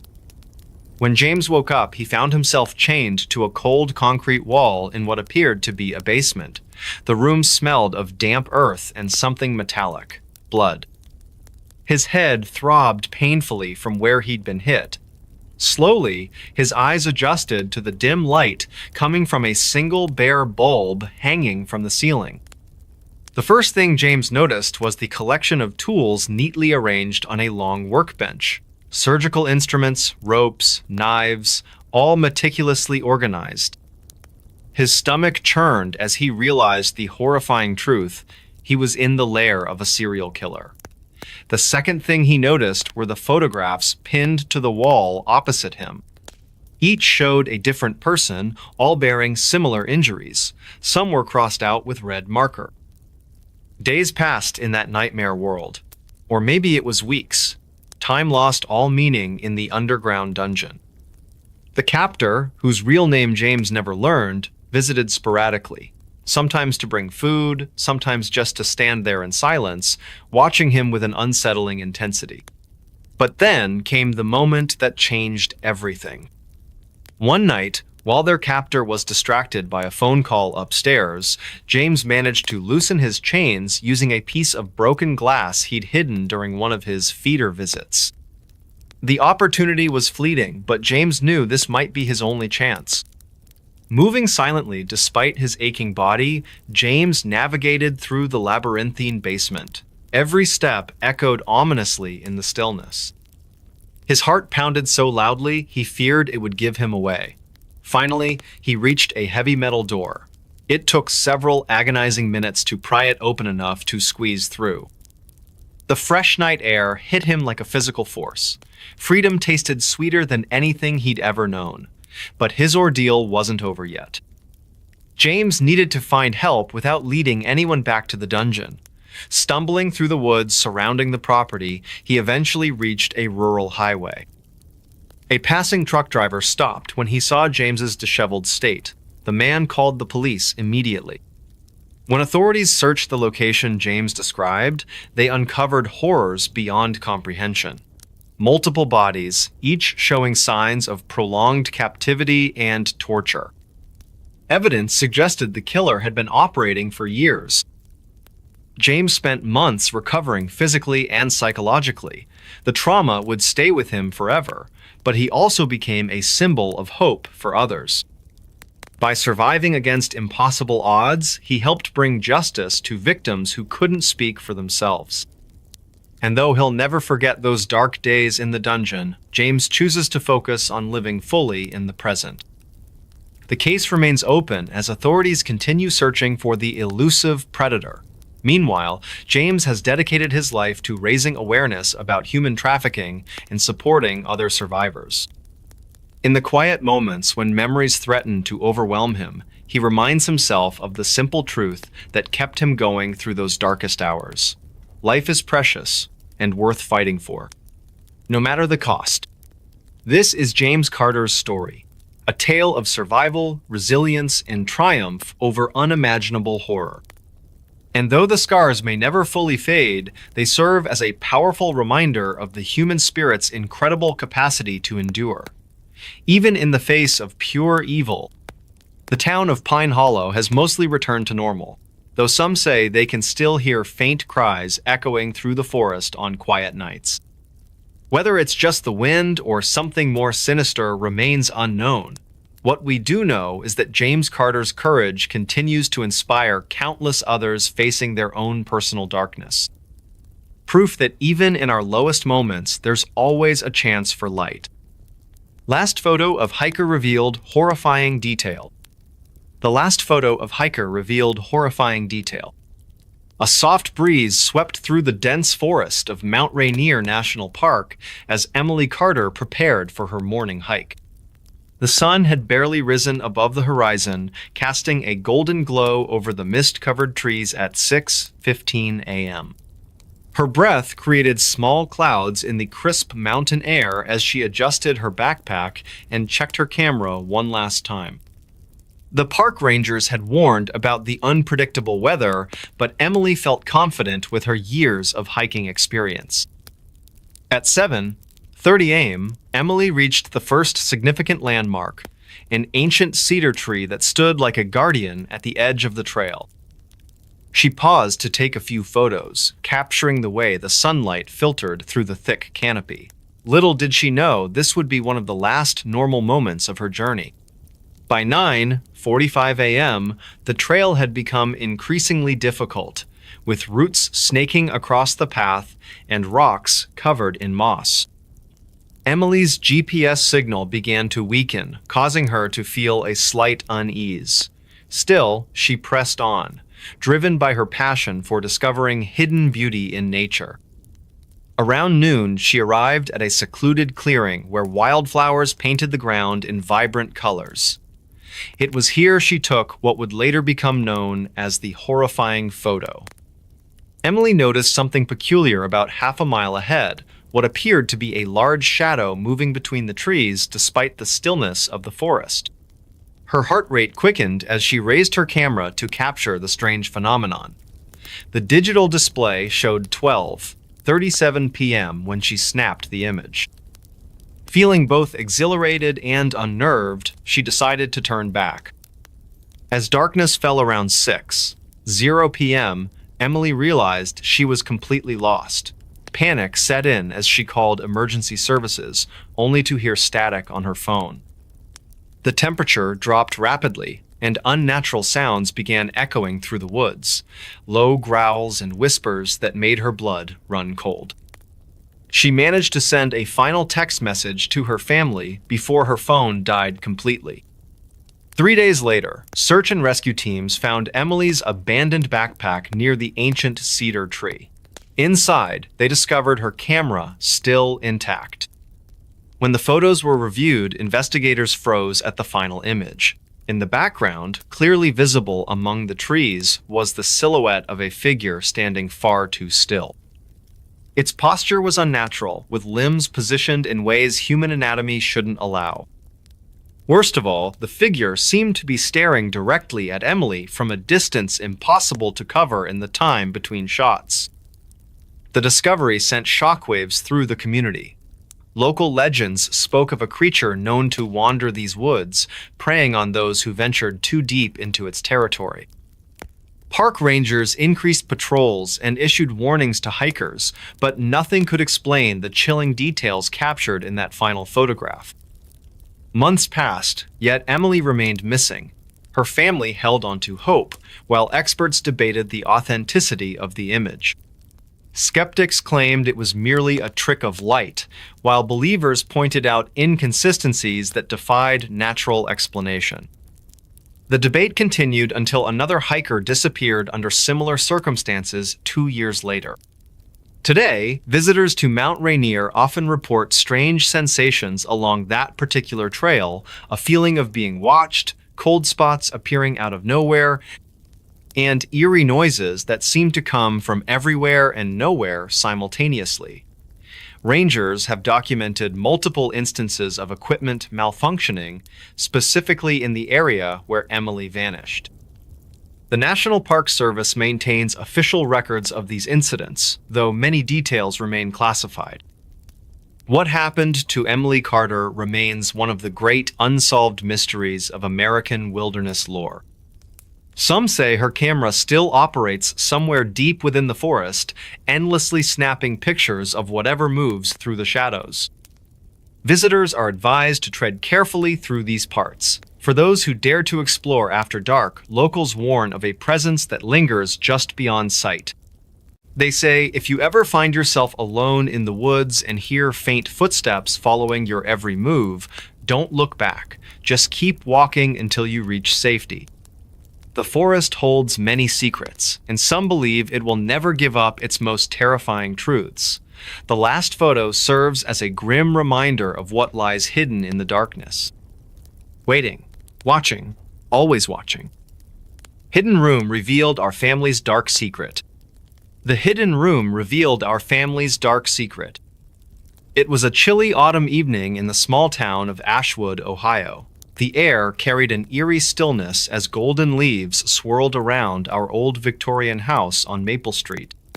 This wasn't just any house. It had been in my family for generations, passed down like some kind of cursed heirloom. My name is Ethan Carter, and I grew up hearing stories about this place from my grandmother, Margaret. She would sit by the fireplace during winter nights, her voice trembling as she spoke of strange occurrences within these walls. Our home stood 3 stories tall with intricate wood carvings along its facade. It had 20 rooms, but one door always remained locked, the one at the end of the second-floor hallway. Grandma warned us never to go near it when we were children. That room holds things best left undisturbed, she'd say, her eyes wide with fear. But curiosity gnawed at me over the years. One stormy night in late October, everything changed. Lightning illuminated the sky outside while rain pounded against the windows. My parents, Thomas and Emily Carter, had gone out to visit relatives, leaving me alone with my younger brother Liam, who was only 10 at the time. We decided to play hide and seek to pass the time. As fate would have it, my turn to hide led me back to that forbidden corridor. I approached the mysterious door cautiously. Its brass handle felt cold beneath my fingertips. A sudden gust of wind slammed shut another door somewhere downstairs, making me jump. Still, something compelled me to twist that handle. To my surprise, it turned easily. The lock must have broken after all these years. Pause with anticipation. Inside, the room was pitch black until my flashlight revealed cobwebs hanging from the ceiling like ghostly curtains. Dust covered every surface, preserving whatever secrets lay hidden here for decades. That's when I noticed them. Dozens of wooden crates stacked neatly against the walls. Each bore labels written in faded ink. 1,923, 1,937, 1,937, 952. They spanned nearly a century.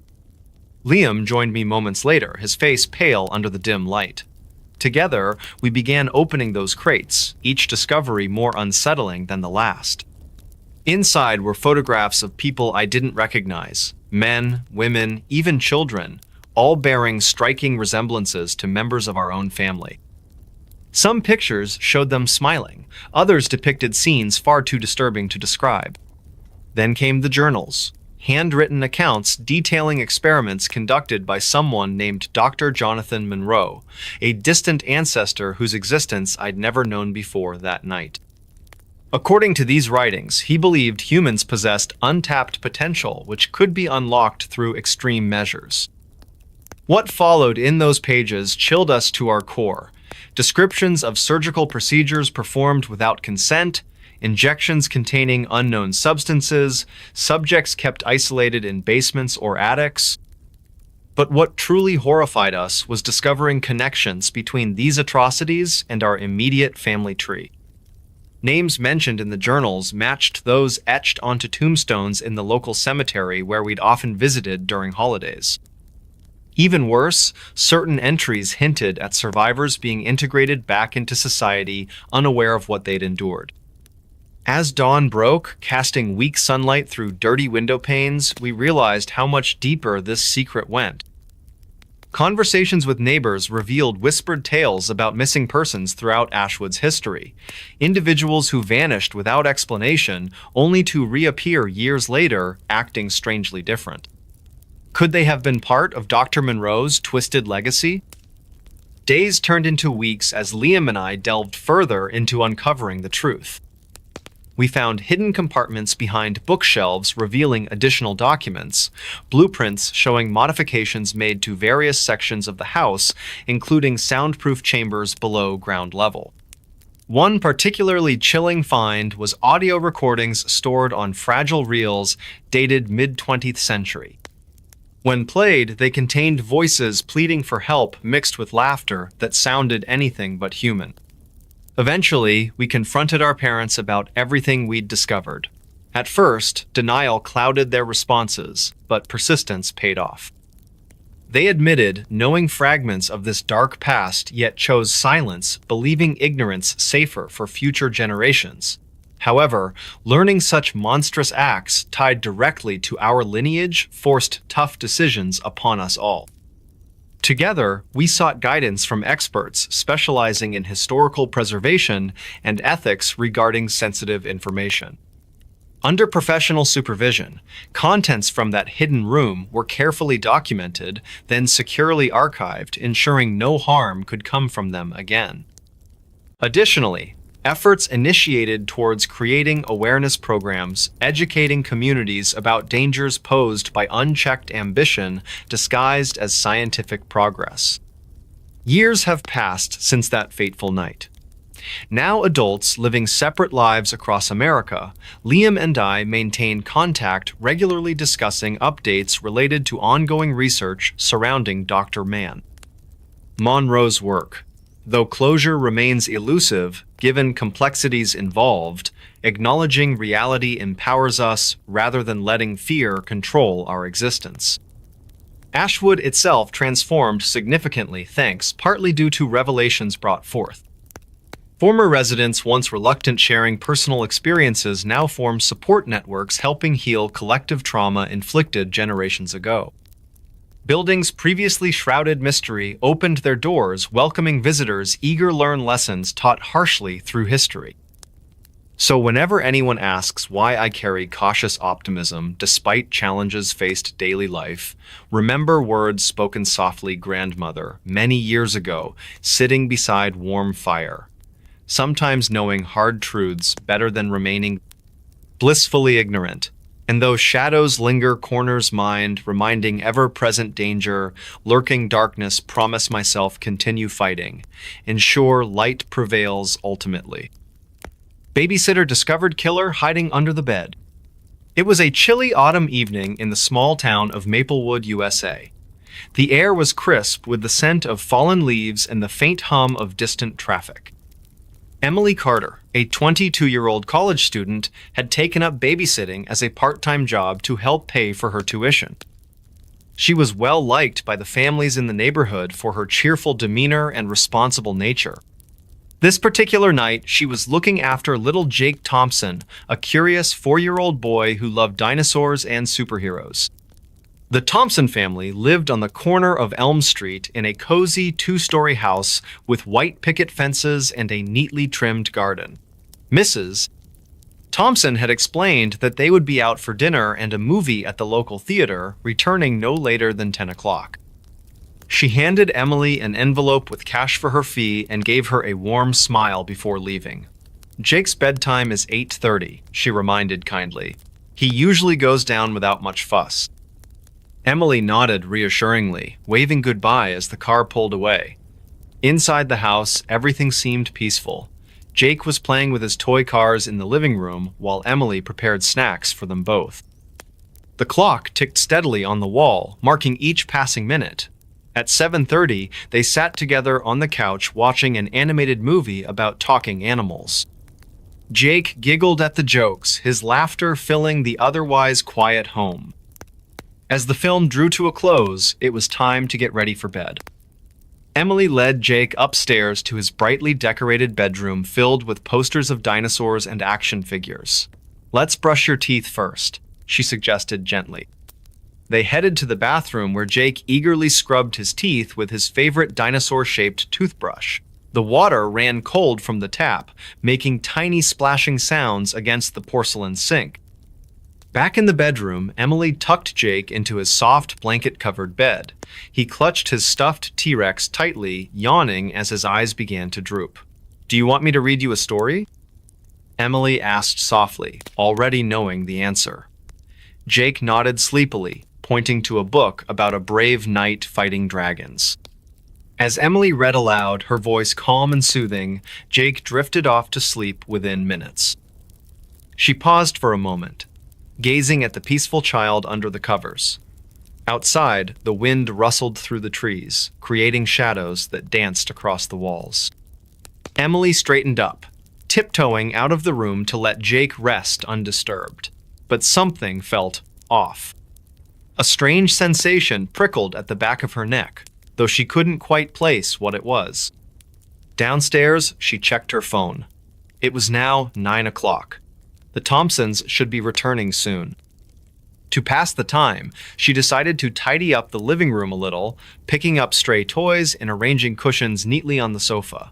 The house was eerily silent, except for the occasional creak of floorboards settling.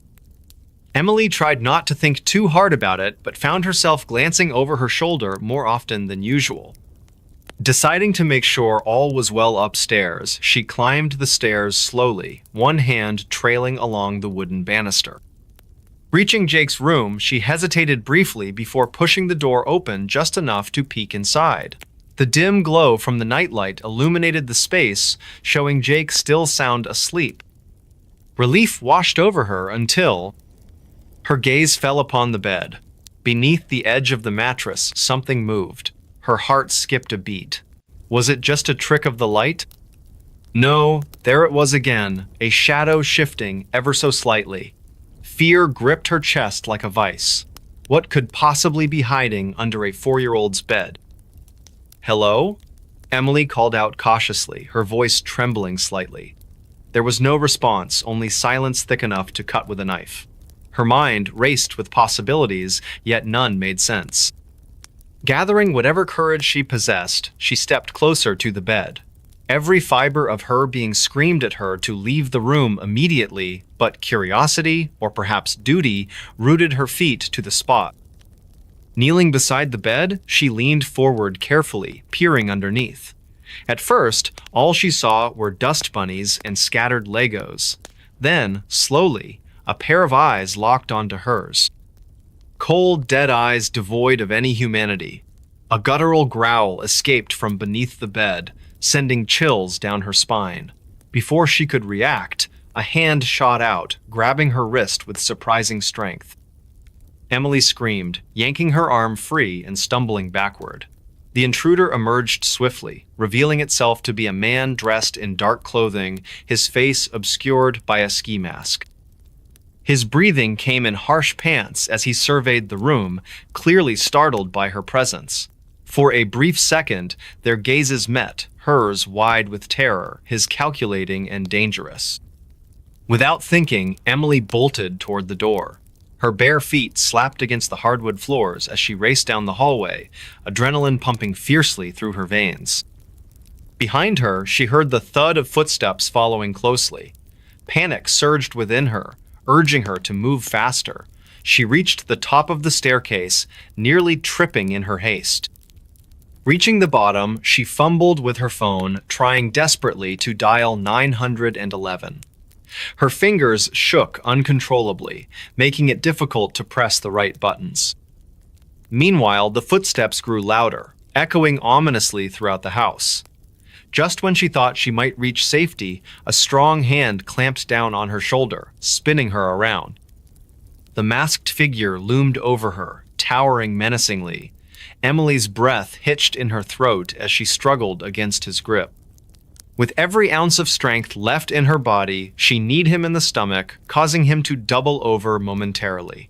Seizing the opportunity, she dashed toward the front door, unlocking it frantically. Bursting outside, she stumbled onto the porch, slamming the door shut behind her. Locking it securely, she finally managed to call emergency services, her voice breaking as she explained the situation.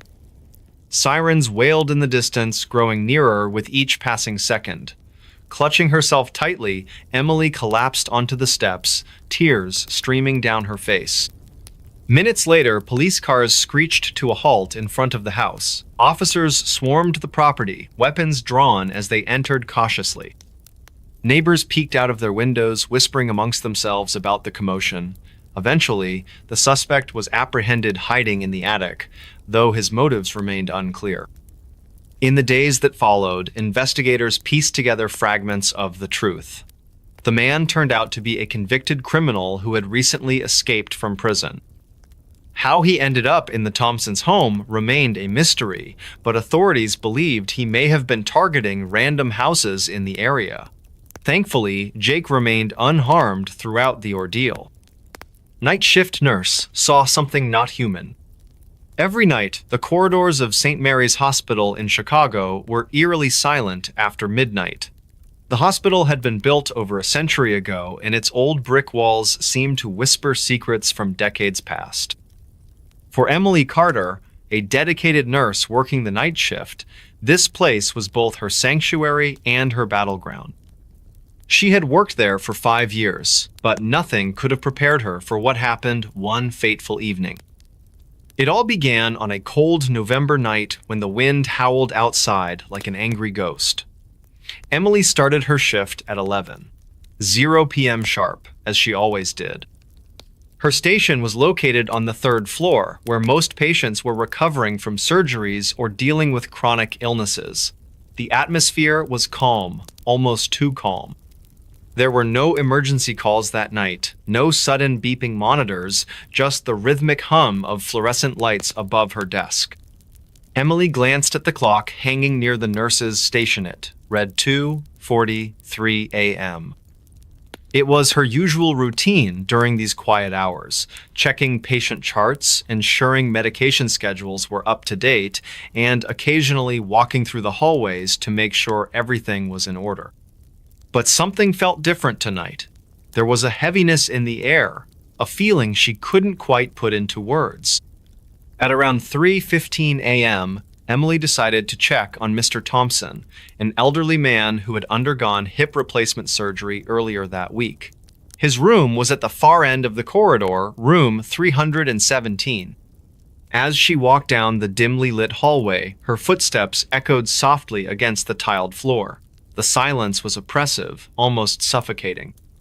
She paused momentarily outside his door, noticing that it was slightly ajar. That wasn't unusual. Sometimes staff would leave doors open for ventilation. Still, she hesitated before pushing it gently. Inside, Mr. Thompson lay peacefully asleep under his white sheets. Everything seemed normal until Emily noticed something peculiar by the window. A shadow moved quickly across the glass, faster than any human could run. Her heart skipped a beat. She turned toward the window, squinting into the darkness beyond. Nothing. Just the empty parking lot bathed in pale moonlight. Shaking off the unease, Emily returned to her station, trying to convince herself that it was probably just a trick of the light, or maybe even a bird flying past. Yet, the thought lingered in the back of her mind. What if it wasn't? Hours passed, and dawn was still hours away. At 4:30 a.m., another strange occurrence took place. Emily heard soft whispers coming from the supply closet down the hall. Curious, admittedly a little nervous, approached the small wooden door labeled Supplies. She knocked lightly first, calling out, "Is anyone in there?" No response. Carefully, she opened the door. The room was exactly as she remembered, its stacks of gauze, bandages, gloves, neatly arranged on metal shelves. But then she saw Ita's single footprint on the concrete floor leading out of the closet. The print looked normal enough, except for one detail: it had 6 toes. Emily froze, her breath catching in her throat. She stared at the mark, unable to believe what she was seeing. How could such a thing exist? And more importantly, why hadn't anyone else noticed it before? Panic began to rise within her, but she forced herself to stay calm. Maybe it was some kind of prank played by a mischievous intern, or so she hoped. By 5:00 a.m., exhaustion set in, but sleep was impossible now. Every sound seemed amplified: the creak of the floorboards, the faint rustling of curtains swaying in the breeze. Emily resolved to finish her shift without letting fear control her actions. However, fate had other plans. As she documented the final entries in her logbook, a chilling voice whispered directly behind her ear, "You shouldn't be here." She spun around, her pen falling to the ground with a clatter. Nobody was there. Only the empty chairs surrounding the nurse's station greeted her gaze. Cold sweat dripped down her spine as she realized the voice hadn't come from anyone visible.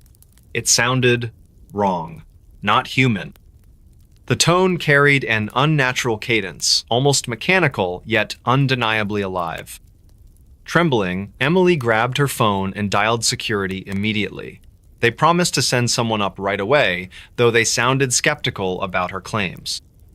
While waiting, she tried to focus on deep breathing exercises, anything to distract herself from the growing dread filling the room. When the security guard finally arrived at 5:45 a.m., he found Emily sitting rigidly in her chair, eyes wide with terror. He inspected the area thoroughly but found nothing out of the ordinary. Still, he assured her that whatever she experienced, it would be investigated further. Privately, however, Emily knew they wouldn't find anything tangible to explain what occurred that night. From that point onward, Emily requested transfers to different shifts whenever possible. Though officially unexplained, rumors spread among the staff about supernatural occurrences happening late at night in St. Mary's Hospital. Some dismissed them as mere superstition, while others chose to believe. Years later, Emily recounted the story to friends over coffee, laughing nervously as though dismissing the memory herself. But deep down, she never forgot those moments spent alone in the darkened halls of St. Mary's. Those fleeting glimpses of shadows and whispers, not meant for human ears, stayed etched in her memory forever. Chilling 911 call from missing hiker emerges. The chilling 911 call that emerged from the disappearance of a lone hiker in the dense forests of Oregon has left authorities and listeners alike with more questions than answers. This is the story of Emily Carter, a passionate adventurer who ventured into the heart of Mount Hood National Forest on an early autumn morning. The air was crisp, carrying the scent of pine needles and damp earth as sunlight filtered through the canopy above. It was supposed to be just another day for Emily, but it turned out to be her last known moment of clarity. Emily had planned her hike meticulously, informing friends about her route and expected return time. She started at Timberline Lodge around 6:30 a.m., eager to explore trails less traveled by others. Her goal was to reach Lost Lake before sunset, a serene destination shrouded in mystery due to its remote location. As she ascended higher into the wilderness, the forest grew quieter, almost eerie in its stillness. Birds chirped faintly in the distance, their songs barely breaking the heavy silence enveloping the woods. By midday, Emily realized something was wrong. Her GPS device malfunctioned, leaving her disoriented amidst towering trees that seemed endless. Panic began creeping in as shadows lengthened across the forest floor. With no signal on her phone, she decided to conserve battery while searching for higher ground where reception might improve. Hours passed without success until desperation forced her hand. Using what little power remained, she dialed 911 at 4:17 p.m. "Hello?" came Emily's shaky voice over static-filled lines. "Can anyone hear me?" There was pause. A deep breath could be heard, followed by trembling words. "I'm lost. I don't know where I am." Dispatchers tried calming her down, asking specific questions about landmarks or recognizable features nearby. But all Emily could describe were ancient firs surrounding her like silent sentinels under fading daylight. "It feels so cold now," she muttered softly, fear evident in every syllable. "And there's this strange noise, like whispers." As night fell quickly over the mountainous terrain, temperatures plummeted drastically. In background noises captured during the call, rustling leaves mixed with unidentifiable sounds, something moving closer, perhaps? Emily hesitated before speaking again, her tone laced with growing dread. "There's movement out there. Something's watching me." Dispatchers reassured her help was coming, urging her to stay put despite increasing unease. However, communication became sporadic as battery levels drained further. At one point, Emily screamed suddenly, cutting off mid-sentence. "Oh my God, what was that?" After several minutes of silence punctuated only by heavy breathing, the line went dead completely at 5:42 p.m. Search and rescue teams were deployed immediately based on triangulated coordinates provided earlier in the call. Yet, despite extensive efforts spanning days, no trace of Emily Carter has ever been found. Only remnants of her belongings, a torn backpack, water bottle, flashlight lying discarded near a cluster of boulders were discovered miles away from initial search areas. Locals familiar with these parts whispered tales of old spirits haunting certain sections of the forest, warning outsiders not to venture too far alone, especially after dark. Others dismissed such superstitions outright, attributing Emily's fate purely to natural dangers inherent within untamed wildernesses. Whatever truly happened remains shrouded in mystery, forever etched into collective memory through that haunting final transmission.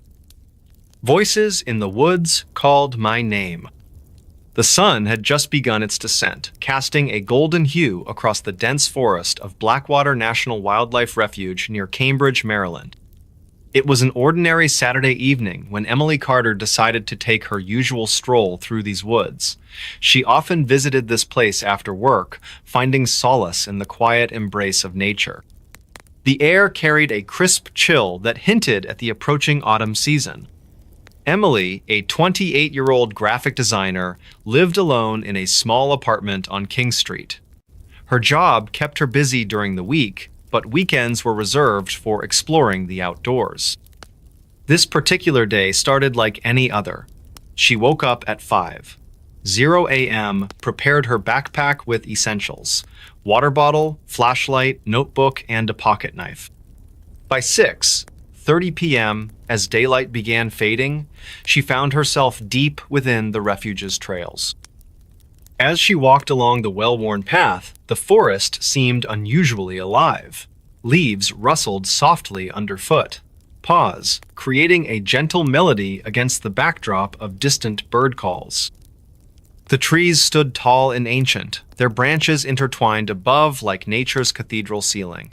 Everything appeared normal until Emily reached the old wooden bridge spanning a narrow creek. At precisely 7:15 p.m., something peculiar happened. As she crossed the creaking planks, Emily heard it. A faint whisper carried by the wind. "Emily," the voice called softly, almost playful. She stopped abruptly, heart pounding slightly faster. Looking around, she saw nothing but the familiar surroundings of the forest. Surely, it must have been her imagination playing tricks. Continuing her walk, the whispers grew more insistent. "Emily, come closer." Each word sent shivers down her spine. The once peaceful atmosphere now felt charged with an unseen presence. By 7:45 p.m., darkness enveloped the woods completely, yet the moonlight struggled to penetrate the thick canopy above. Reaching the clearing where she usually sat to sketch, Emily noticed something odd about the large oak tree she loved so much. Its bark seemed darker, almost blackened compared to previous visits. Approaching cautiously, she realized the tree wasn't merely dark, it pulsed faintly with an unnatural glow. Her breath caught in her throat as strange symbols began forming on the trunk before her eyes. Time seemed to stand still as the symbols illuminated brighter, casting eerie shadows around the clearing. At exactly 8:30 p.m., the voices intensified into a cacophony of murmurs. They spoke in languages Emily didn't recognize, yet somehow understood the meaning behind their words. Fear gripped her chest as realization dawned. These weren't random sounds. They formed coherent sentences about events long past. The clearing temperature dropped dramatically. Frost formed instantly on leaves surrounding the glowing tree. Emily's hands trembled as she reached out, drawn inexplicably toward the pulsating light. Just before touching the bark, visions flooded her mind, scenes from centuries ago when this land belonged to indigenous tribes who revered this very spot as sacred ground. By 9:00 p.m., the visions became overwhelming. She saw rituals performed beneath the same moonlight, people dressed in traditional garments chanting prayers that echoed through time. Among them stood a young woman no older than 20, whose face bore striking resemblance to Emily's own features. This figure watched silently as flames danced around the circle, illuminating faces filled with both reverence and fear. Suddenly, reality snapped back. Emily found herself kneeling on the cold ground, breathing heavily. The tree's glow faded gradually, leaving behind only the faint scent of burning wood. Checking her watch, she discovered nearly 2 hours had passed without notice. Rising unsteadily, she glanced one last time at the now ordinary-looking oak before hurrying back towards the main trail. Walking briskly, every sound seemed amplified, twigs snapping far off, rustling bushes nearby. Shadows moved unnaturally fast between trees, though logic insisted it was merely tricks of fading moonlight. Reaching her car parked near the refuge entrance at 10:15 p.m., relief washed over her briefly. But sleep proved elusive that night. Lying awake in bed, Emily couldn't shake the feeling of being watched. Every creak of the building sounded louder than usual. When morning finally arrived, she resolved to research the history of Blackwater Refuge further. Days turned into weeks. During her investigation, Emily uncovered stories told by local Native American elders about cursed areas within the refuge. One tale particularly resonated: a young maiden sacrificed unwillingly during a desperate ritual to appease angry spirits centuries ago. Her spirit supposedly lingered, calling those with similar fates to join her eternal vigil. Haunted by recurring dreams featuring the mysterious young woman from her vision, Emily eventually returned to the clearing. This time, armed with historical knowledge and determination, she sought answers rather than escape. Standing before the oak tree once more, she whispered words learned from tribal archives. He lived alone, but something else answered. The house on Maple Street had always been a quiet place. It stood alone, surrounded by tall oak trees that whispered secrets to each other in the wind. The neighborhood knew little about its occupant, an elderly man named Henry Carter, who lived there for over 2 decades. He was reclusive, often seen tending to his garden or sitting on the porch with a cup of coffee in hand. His life seemed simple and uneventful until something strange began to happen. Henry's days were predictable. Every morning at 7:00 a.m., he would wake up, brew his coffee, and sit by the window to watch the sunrise. On one particular day, however, everything changed. That morning, as usual, Henry prepared his breakfast and sat down at the kitchen table. The clock ticked softly, filling the silence of the room. He glanced at the calendar hanging on the wall. It read October 15th. Autumn had painted the leaves in shades of orange and red, creating a serene atmosphere outside. But inside, Henry felt uneasy. There was a faint creak from upstairs, though he hadn't heard anyone move around. He paused, placing his fork gently onto the plate. A chill ran down his spine as he listened intently. Silence. Then another creak. This time, it sounded closer.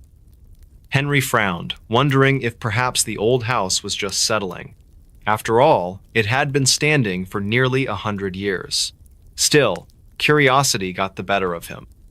Slowly, he stood up and climbed the stairs, each step echoing beneath his feet. The air grew colder as he reached the 2nd floor. At the top of the staircase, he stopped. The hallway stretched before him, dimly lit by the pale sunlight filtering through the curtains. To his left was the guest bedroom, which he rarely used. To his right was the master bedroom where he slept every night. Straight ahead was the bathroom. Everything appeared normal. But then came the sound of soft whisper, barely audible, coming from the guest bedroom. Henry hesitated, his heart pounding in his chest. Who could be here? He didn't have visitors, nor did he know anyone who might sneak into his home. With trembling hands, he pushed open the door. The room was empty except for an old dresser and a single bed covered with a faded quilt. Yet, the whisper continued, now louder and clearer. It wasn't human, it sounded distorted, almost mechanical, yet filled with emotion. Fear gripped Henry tightly. He backed away slowly, closing the door behind him. That evening, after sunset, Henry decided to call the local police station. They arrived promptly, 2 officers named Mark Johnson and Linda Myers. Both were kind but skeptical when Henry explained what he'd heard. Officer Johnson chuckled nervously while Officer Myers tilted her head, studying Henry carefully. "Sir," she said gently, "houses sometimes make noises. It's nothing to worry about." Despite their reassurances, the officers agreed to search the house thoroughly. As they moved from room to room, Henry followed closely behind. When they reached the guest bedroom again, the whispers returned, this time even stronger. Both officers froze mid-step, exchanging startled glances. Officer Myers turned to Henry, her voice tinged with concern. "Did you hear that?" For the first time since the incident began, Henry felt validated. However, no source for the sound could be found. The officers suggested installing cameras to monitor any unusual activity. Reluctantly, Henry agreed. Over the next few days, the cameras captured nothing out of the ordinary during daylight hours. At night, however, things took a darker turn. On the 3rd night, the camera feed showed movement in the guest bedroom. Shadows danced across the walls, forming shapes that resembled figures. Then, a low growl emanated from the room, followed by rapid knocking against the walls. Henry watched the footage in horror, unable to explain what he was seeing. Desperate for answers, he reached out to a paranormal investigator recommended by a neighbor. The investigator, a woman named Emily White, arrived the following week. She brought specialized equipment to detect electromagnetic fields and record audio anomalies. Her demeanor was calm and professional, though her eyes betrayed a hint of skepticism. Together, they set up more devices throughout the house, focusing particularly on the guest bedroom. Emily warned Henry not to enter the room unless absolutely necessary. As the days passed, the disturbances escalated. Objects moved without explanation. Doors slammed shut on their own. And the whispers grew louder, sometimes forming words that chilled Henry to the bone. One night, as Emily reviewed the recordings, she caught something startling: a voice saying, "You shouldn't be here." The tone was cold, menacing. Both Henry and Emily exchanged worried looks. By this point, the stress was taking its toll on Henry. Sleep became elusive, and dark circles formed under his eyes. Emily encouraged him to stay elsewhere temporarily while she conducted further research. Reluctantly, Henry agreed, leaving the house in her care. During his absence, Emily documented numerous incidents, including a sudden drop in temperature and shadowy figures appearing briefly in photos taken inside the house. When Henry returned, he found Emily waiting for him in the living room. Her expression was grave. "Henry," she began cautiously, "I think we're dealing with something more complex than I initially anticipated. Whatever is in your house, it doesn't want us here." Determined to reclaim his home, Henry asked Emily to perform a cleansing ritual. Though hesitant, she complied, performing a series of prayers and chants designed to ward off negative energies. For a brief period afterward, peace returned to the house. The whispers ceased, and the shadows vanished. Henry hoped the ordeal was finally over. But fate had other plans. Exactly 1 month later, on November 15th, the disturbances resumed. This time, they were fiercer than ever. The whispers evolved into screams, shattering the fragile calm Henry had regained. Desperate and exhausted, he made the difficult decision to leave Maple Street forever. Selling the house proved challenging due to its reputation, but eventually, a buyer emerged, an unsuspecting young couple eager to start a new chapter in their lives. Victim's ghost led police to her killer. It was a cold October evening in the small town of Willow Creek, USA. The leaves had begun to fall from the trees, painting the streets with hues of orange and red. A chill ran through the air as Detective Mark Thompson stood outside the old Victorian house at 13 Maple Street. His breath formed tiny clouds in front of him as he exhaled deeply. The case had baffled the entire police department for weeks. Emily Carter, a beloved 28-year-old schoolteacher, had disappeared without a trace. Her car was found abandoned near the edge of Blackwood Forest, its engine still warm. The forest loomed ominously behind the detective, its dark shadows stretching like skeletal fingers into the fading light. Detective Thompson had spent countless sleepless nights poring over the evidence. Interviews with neighbors revealed little. Emily was known for her kindness and gentle demeanor. She lived alone, having recently moved to Willow Creek to start a new chapter in her life. Her apartment on the second floor of the Victorian house remained untouched, as if she had simply vanished into thin air. As the investigation dragged on, strange occurrences began to unfold around the town. Officer Linda Martinez reported hearing faint whispers coming from the empty rooms of the police station late at night. The sound resembled a woman's voice, though no one could understand the words clearly. Other officers dismissed it as stress-induced hallucinations, but Linda felt an inexplicable connection to the phenomenon. One particularly stormy night, as thunder rolled across the sky, Detective Thompson decided to revisit the crime scene. Standing beneath the flickering street lamp, he noticed something peculiar about the shadows cast by the trees. They seemed to form patterns resembling human figures. As he stepped closer to investigate, a sudden gust of wind carried with it a distinct scent of lavender. It was the same fragrance Emily always wore. Shaking off the eerie feeling, Detective Thompson returned to his office. That night, as he reviewed the case files once more, he experienced something truly extraordinary. The room temperature dropped dramatically, causing his breath to fog up even though he was indoors. A soft tapping sound came from the window, though upon inspection, there was nothing outside. Then, the most unsettling event occurred. Out of the corner of his eye, he caught movement near the filing cabinets. Turning slowly, he saw a faint figure standing just beyond arm's reach. The apparition took the shape of a young woman wearing a white dress. Her features were hazy, but her presence radiated both sorrow and urgency. "Help me," came a whisper so quiet yet so clear that it sent shivers down his spine. The ghostly figure pointed towards a specific file on his desk before vanishing into thin air. Confused but intrigued, Detective Thompson opened the indicated file. Inside, he found photographs of an abandoned cabin deep within Blackwood Forest. Acting on this supernatural clue, a search party was immediately organized.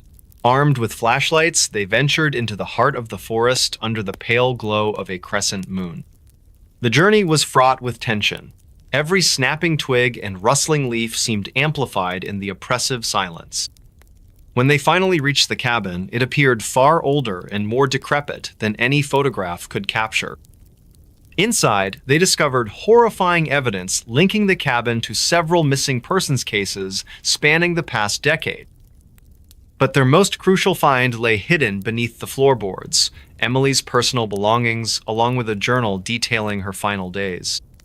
Through painstaking analysis of the journal entries, detectives pieced together a chilling narrative. Emily had stumbled upon the truth about a reclusive man living in the woods.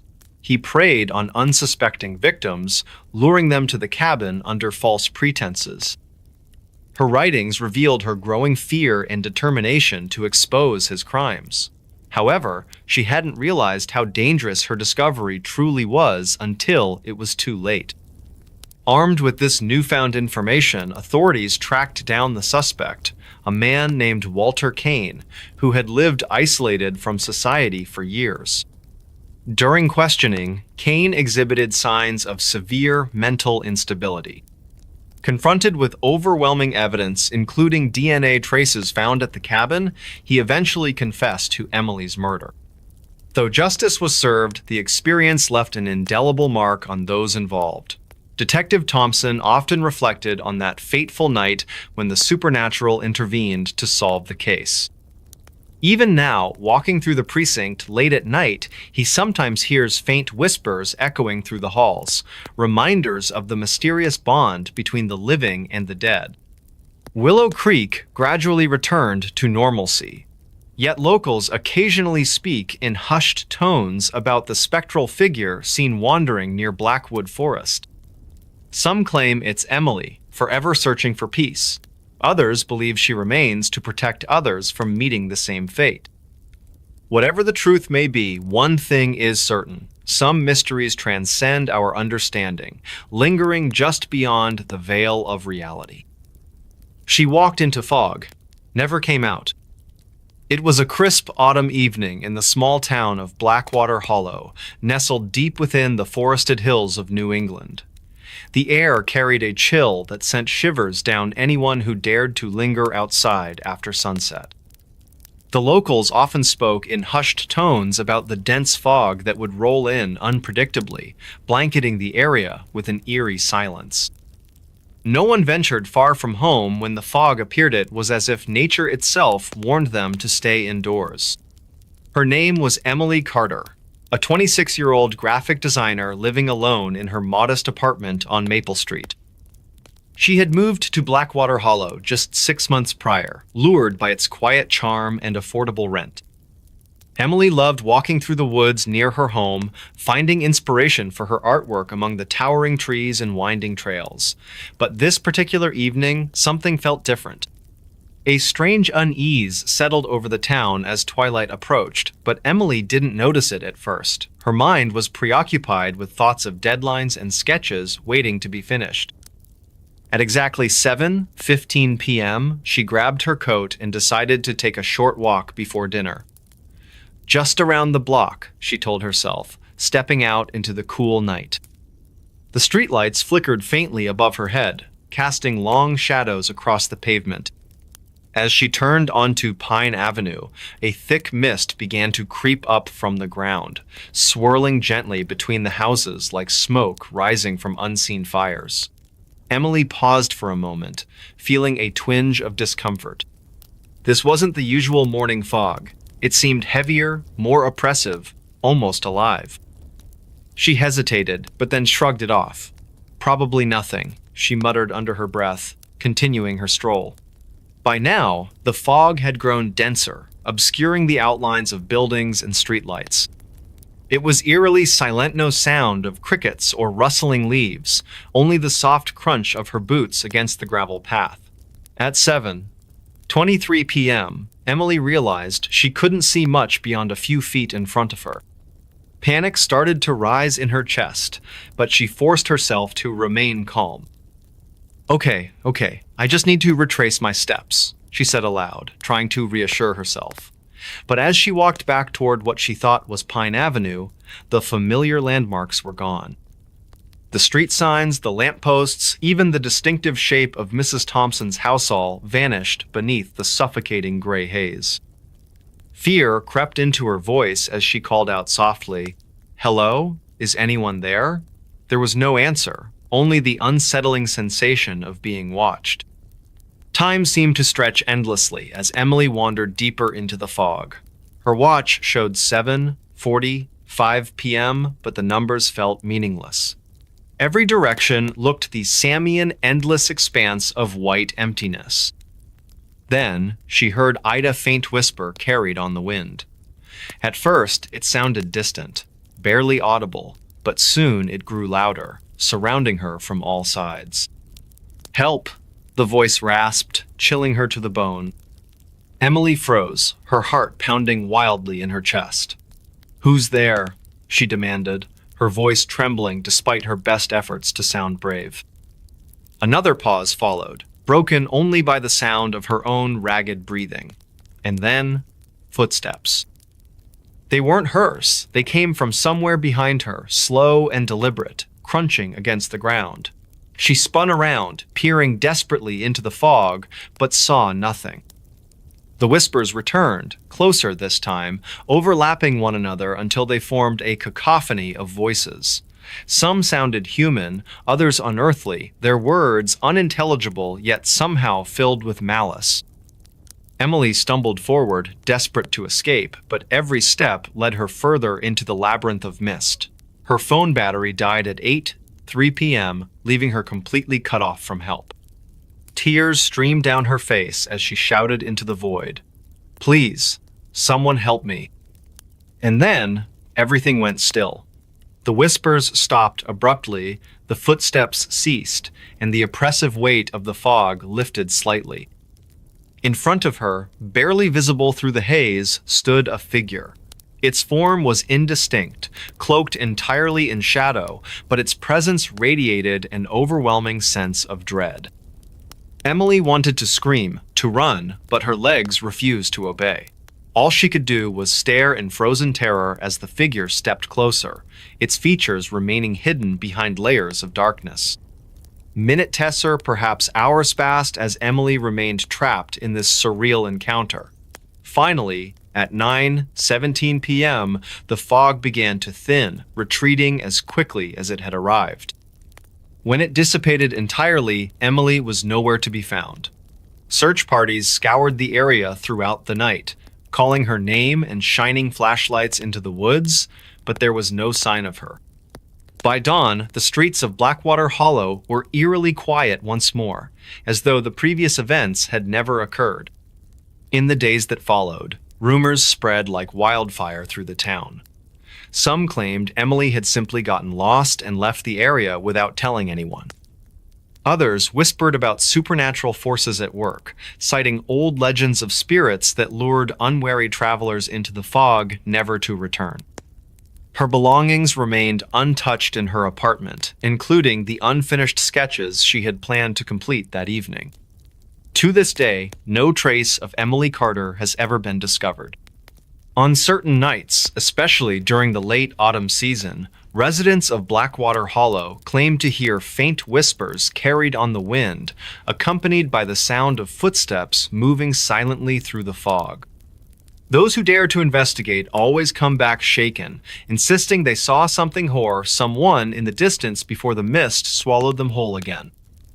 Perhaps Emily is still out there, lost forever in the endless fog, unable to find her way back to the world she once knew. Or maybe, just maybe, she became part of the legend herself, forever doomed to wander the edges of reality, calling out for help that will never come. FBI found a cabin that shouldn't exist. It was a chilly October evening when Agent Mark Thompson of the FBI received an unusual call from his colleague, Officer Daniel Carter.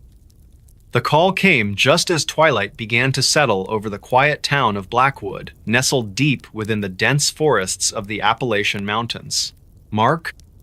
Daniel's voice crackled through the phone. "You won't believe what we've found here, a cabin that shouldn't exist." The words hung in the air like a cold mist, leaving Mark with more questions than answers. He glanced at the clock on his desk. It was 6:45 p.m. The sun would be fully down by 7:15 p.m., and he knew the forest could become treacherous after dark. Still, curiosity and duty propelled him forward. He grabbed his jacket, flashlight, and notepad before heading out into the crisp autumn night. Driving toward Blackwood took about 40 minutes, but every mile seemed longer as Mark mulled over Daniel's cryptic message. When he finally arrived, the scene greeted him with an eerie stillness. Officers were scattered around the perimeter of the woods, their breath visible in the cool air. Daniel approached him immediately, his face pale under the dim glow of a lantern. "Over there," Daniel whispered, pointing toward the thick cluster of trees. His tone carried an unsettling tremor. "We followed some strange tracks. They led us straight to it." Curiosity mingled with unease as Mark stepped closer. The path wasn't marked on any maps, yet somehow, someone or something had built a cabin deep within these woods.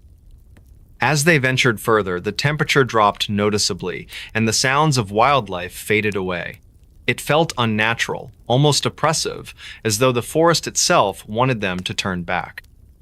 Finally, after 10 minutes of walking, they reached the structure. It was small, dilapidated, and appeared to have been abandoned for decades. Moss clung to its wooden walls, and the windows were cracked, allowing faint streaks of moonlight to illuminate the interior. But one thing stood out immediately. The door had no lock, no hinges, just smooth wood that seemed impossibly intact compared to the rest of the building. "This can't be right," Mark murmured, his voice barely above a whisper. He hesitated before pushing the door open. The creaking sound echoed unnaturally loud in the silence, making both men pause briefly. Then, slowly, they stepped inside.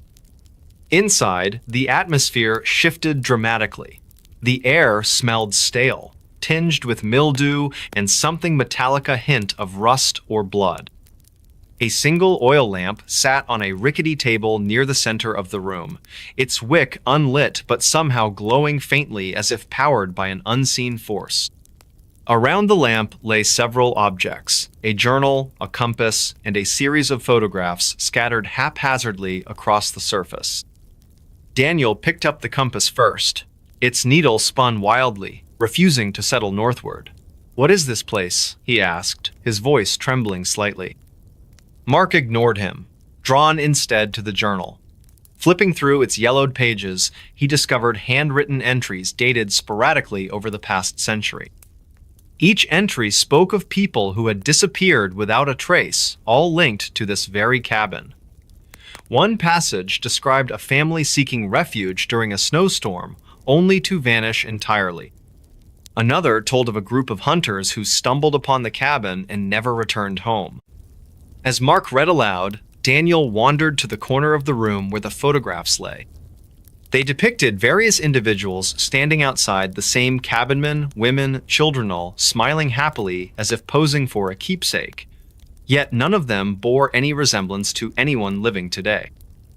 Stranger still, each photo bore a peculiar watermark, a date written in red ink beneath the image.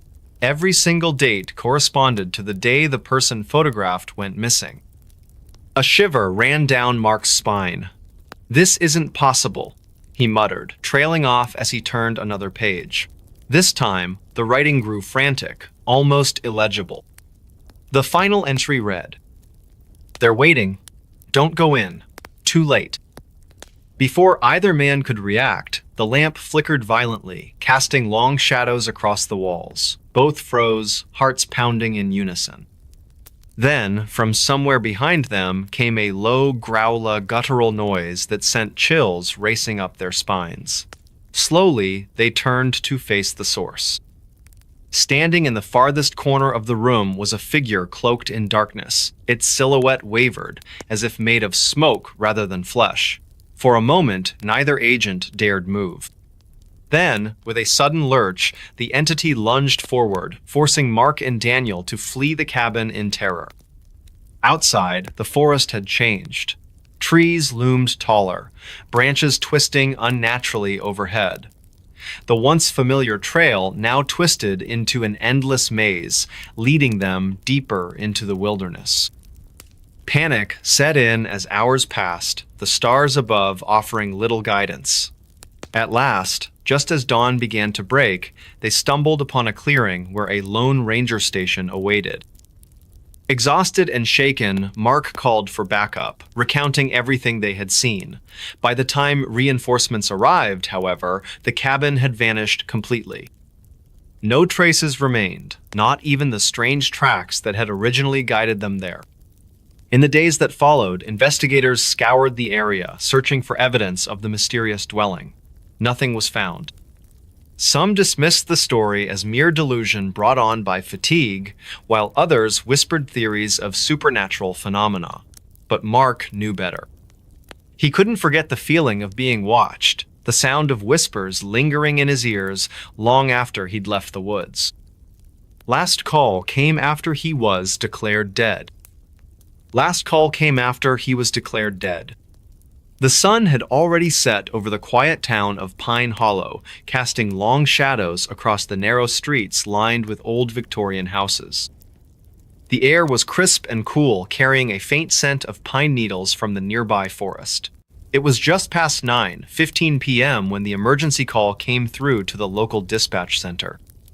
The operator, a middle-aged man named William Thompson, answered the line with his usual professional tone.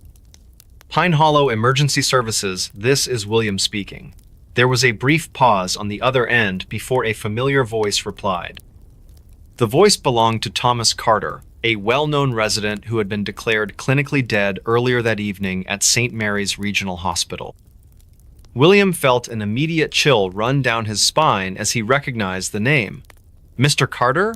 William asked cautiously. "Is that really you?" His voice trembled slightly despite his attempt to maintain composure. Thomas spoke in a calm but distant tone. "Yes, it's me. I need help." His words were clear, yet carried an unsettling quality that made William's skin crawl. "I'm still at the hospital. Something isn't right." William quickly glanced at the clock. It read 9:17 p.m. He remembered the official time of death recorded for Thomas was exactly 6:42 p.m. That meant 3 hours had passed since Thomas was pronounced deceased by the medical staff. "Mr. Carter," William began carefully, choosing his words with precision. "Are you sure about where you are? Can you describe your surroundings?" His heart pounded heavily against his chest as he waited for the response. "I'm in room 307, Thomas replied matter-of-factly. "It's dark here now, no nurses or doctors around. Just silence." His description matched perfectly with the isolation ward where they had kept him earlier. But how could he know?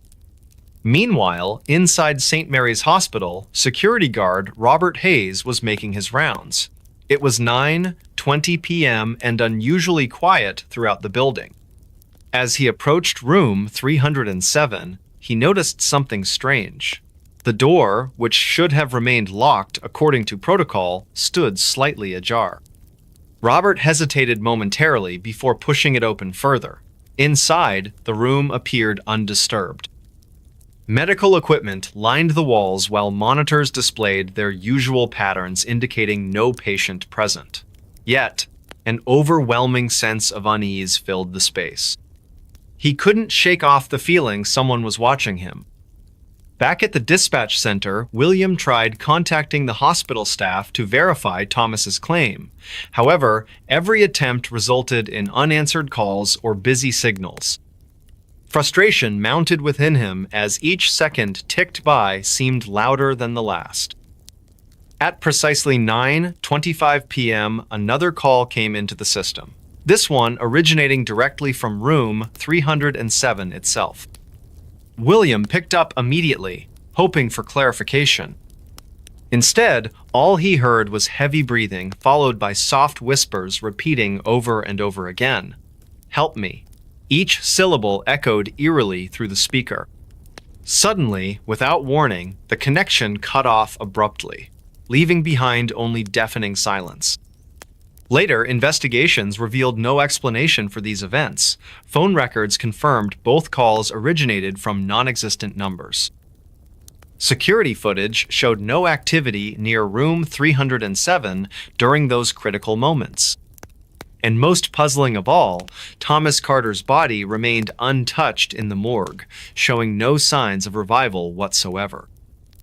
As dawn broke over Pine Hollow the next morning, residents went about their daily routines unaware of the supernatural occurrences unfolding overnight. But for William Thompson and Robert Hayes, life would never be the same again. They often found themselves looking over their shoulders, hearing phantom voices whispering urgently. Last call came after he was declared dead, a chilling reminder lingering endlessly in their minds. Park ranger followed footprints that just stopped. It was a crisp autumn morning in the heart of Yellowstone National Park. The sun had barely risen, casting long shadows through the dense pine forest. A park ranger named Mark Thompson started his shift at 6:00 a.m. sharp. His usual routine involved patrolling the northern trails near the Lamar Valley area. It was one of the most remote sections of the park, known for its breathtaking scenery and occasional wildlife sightings. Mark's day began like any other. He checked his gear, a flashlight, water bottle, compass, and emergency whistle. As he walked along the well-trodden path, he noticed something unusual: a set of footprints in the soft earth. They were human-sized, clearly visible against the morning dew that clung to the ground. Curious, Mark decided to follow them. The footprints led him deeper into the woods. Each step matched perfectly with his own pace. Whoever made these prints seemed to be walking leisurely. At around 7:15 a.m., Mark reached a small clearing where the trail turned sharply left. But when he arrived there, the footprints just stopped. There was no sign of disturbance in the surrounding area. No branches broken, no scuff marks, nothing. Just an empty space where the tracks ended abruptly. Mark paused. His heart rate increased slightly as unease crept over him. He scanned the surroundings carefully. The air felt heavier somehow. Quieter than it should have been. Even the birds seemed to have fallen silent. "Hello?" he called out tentatively. No response came back except for the echo of his own voice bouncing off the trees. Deciding not to take any chances, Mark pulled out his radio to report the situation. Static crackled on the line initially. Then, after several attempts, he managed to reach dispatch. "This is Ranger Thompson," he said slowly. "I've encountered some strange footprints near the Lamar trailhead. They terminate without explanation. Dispatch promised to send backup immediately." While waiting, Mark decided to investigate further. He circled the area methodically, looking for any clue that might explain what happened. That's when he spotted something peculiar hanging from a low-hanging branch about 20 feet away. An old leather belt looped neatly around the trunk. It looked weathered, but still intact. as if someone had left it there intentionally. Time passed slowly as Mark continued searching. The sun climbed higher into the sky, breaking through the canopy above. By mid-morning, another ranger arrived on scene. Together, they documented the findings. Yet neither could offer a reasonable explanation for why the footprints vanished or what purpose the abandoned belt served. Word spread quickly among staff members about this mysterious incident. Some dismissed it as coincidence, while others whispered tales of past disappearances within the park boundaries. Stories told by campers who claimed hearing whispers late at night or feeling watched even when alone. These rumors only fueled Mark's growing uneasiness. Over the following weeks, more reports trickled in. Hikers reported seeing shadowy figures darting between trees during twilight hours. Rangers found additional items scattered throughout different parts of the park. Gloves, hats, pieces of rope, all seemingly placed deliberately rather than accidentally dropped. Each discovery added another layer to the puzzle. One evening, as Mark prepared to end his shift, he glanced down at the map pinned inside his station. His eyes caught sight of a marking he hadn't noticed before. A tiny symbol indicating an unmarked cave system located deep within the wilderness. Intrigued, he decided to explore it the next day. Armed with extra supplies and lighting equipment, Mark ventured toward the marked location early the following morning. Reaching the entrance took nearly 3 hours due to the challenging terrain. Once inside, he discovered walls covered in ancient carvings depicting strange rituals involving humans and animals. Further exploration revealed remnants of clothing buried beneath layers of dirt, styles dating back decades. As days turned into weeks, Mark became obsessed with uncovering the truth behind these mysteries. Every new piece of evidence pointed towards something darker lurking beneath the surface of Yellowstone's beauty. Yet, despite mounting evidence suggesting foul play or supernatural forces at work, official investigations yielded no concrete answers. Eventually, word reached national news outlets about the bizarre happenings within Yellowstone. Experts offered various theories ranging from natural phenomena to elaborate hoaxes. Meanwhile, locals shared their own accounts of encountering similar situations throughout history. Tales passed down through generations spoke of spirits guarding sacred lands against intruders. For Mark, however, the reality remained far too personal. Nights filled with restless dreams featuring endless rows of footprints leading nowhere. Days consumed by relentless pursuit of understanding. Until finally, one fateful afternoon, while examining yet another set of vanished tracks, he heard it. A faint whisper carried on the wind, calling his name softly, drawing him further into the unknown depths of America's first national park. Trail camera captured something behind the trees. It was a quiet evening in the small town of Pine Hollow, located deep within the dense forests of Oregon. The sun had just set, casting long shadows across the landscape as the first stars began to twinkle faintly in the sky. For years, this peaceful community had thrived on its connection to nature, with many residents dedicating their weekends to hiking and exploring the vast wilderness that surrounded them. But for one family, what started as an innocent hobby would soon turn into something far more sinister. The Johnsons were known throughout Pine Hollow for their love of wildlife photography. Mark Johnson, a retired schoolteacher, and his wife Emily, a librarian, often ventured into the woods together, armed with cameras and binoculars. Their son, Jake, now 22 years old and studying environmental science at a nearby university, occasionally joined them during breaks from school. It was Jake who had suggested they invest in a trail camera device designed to capture images of animals passing by when triggered by motion sensors. Little did they know how much this simple piece of technology would change their lives forever. One crisp autumn morning, the Johnsons decided to place the trail camera near a remote area of the forest called Whispering Pines. This part of the woods was notorious among locals for being eerily silent compared to other regions filled with birdsongs and rustling leaves. Some even claimed it felt watched, though most dismissed these feelings as mere superstition.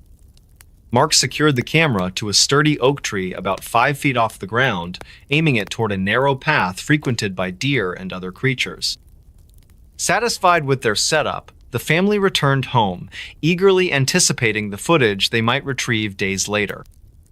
When they finally collected the memory card a week later, excitement buzzed through the air as they gathered around their computer screen.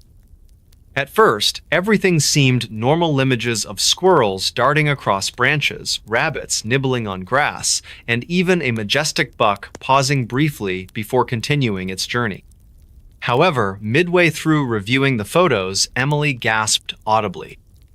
There, captured in grainy black and white clarity, stood a figure partially obscured behind several trees. Its posture resembled a human's, but there was something undeniably wrong about it. The way it tilted slightly forward, arms hanging unnaturally long, fingers curling like claws. "Mark," Emily whispered hesitantly, her voice trembling slightly. "What is that?" Mark leaned closer to the screen, squinting at the image. He adjusted the brightness and contrast settings, hoping to make out clearer details. Yet, no matter how hard he tried, the figure remained shrouded in mystery. Whatever it was, it didn't move or interact with the environment. Instead, it simply stared straight ahead, frozen in time, as if waiting patiently for something or someone. Jake suggested revisiting the location immediately, bringing along additional equipment to gather more evidence. Reluctantly, the family agreed, though unease gnawed at the edges of their thoughts. As dusk fell once again, they trekked back to Whispering Pines, flashlights cutting through the growing darkness. Upon reaching the spot where the camera had been placed, they noticed something unsettling. The surrounding vegetation appeared disturbed, as though something large had passed through recently. Twigs snapped underfoot, leaves crunched beneath boots, yet none of these sounds came from any visible source. Suddenly, Mark froze mid-step. His flashlight beam illuminated a pair of glowing eyes reflecting back at him from between two birch trees. Before anyone could react, the light shifted, revealing nothing but empty space where the eyes had been moments earlier. Panic rippled through the group, urging them to retreat hastily towards safer ground. That night, sleep eluded all 3 members of the Johnson family as they replayed the day's events over and over in their minds. Over the following weeks, strange occurrences plagued the household. Doors creaked open without explanation, cold spots materialized randomly throughout the house, and faint whispers echoed late at night when everyone should have been asleep. Despite their mounting fear, curiosity drove the Johnsons to analyze every frame captured by the trail camera. They discovered patterns suggesting whatever lurked in those woods followed predictable routines, appearing consistently during twilight hours when natural light waned.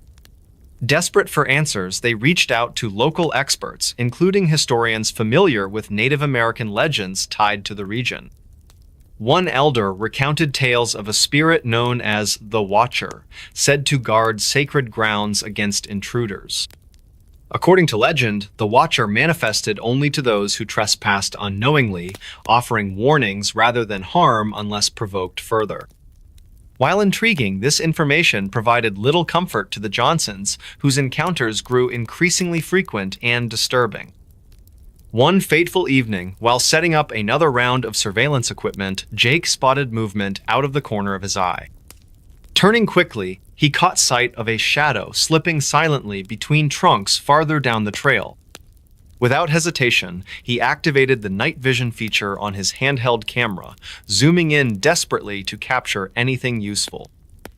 What appeared on the screen chilled him to the bone-gaunt humanoid shape, moving fluidly despite lacking discernible legs, gliding effortlessly across the forest floor.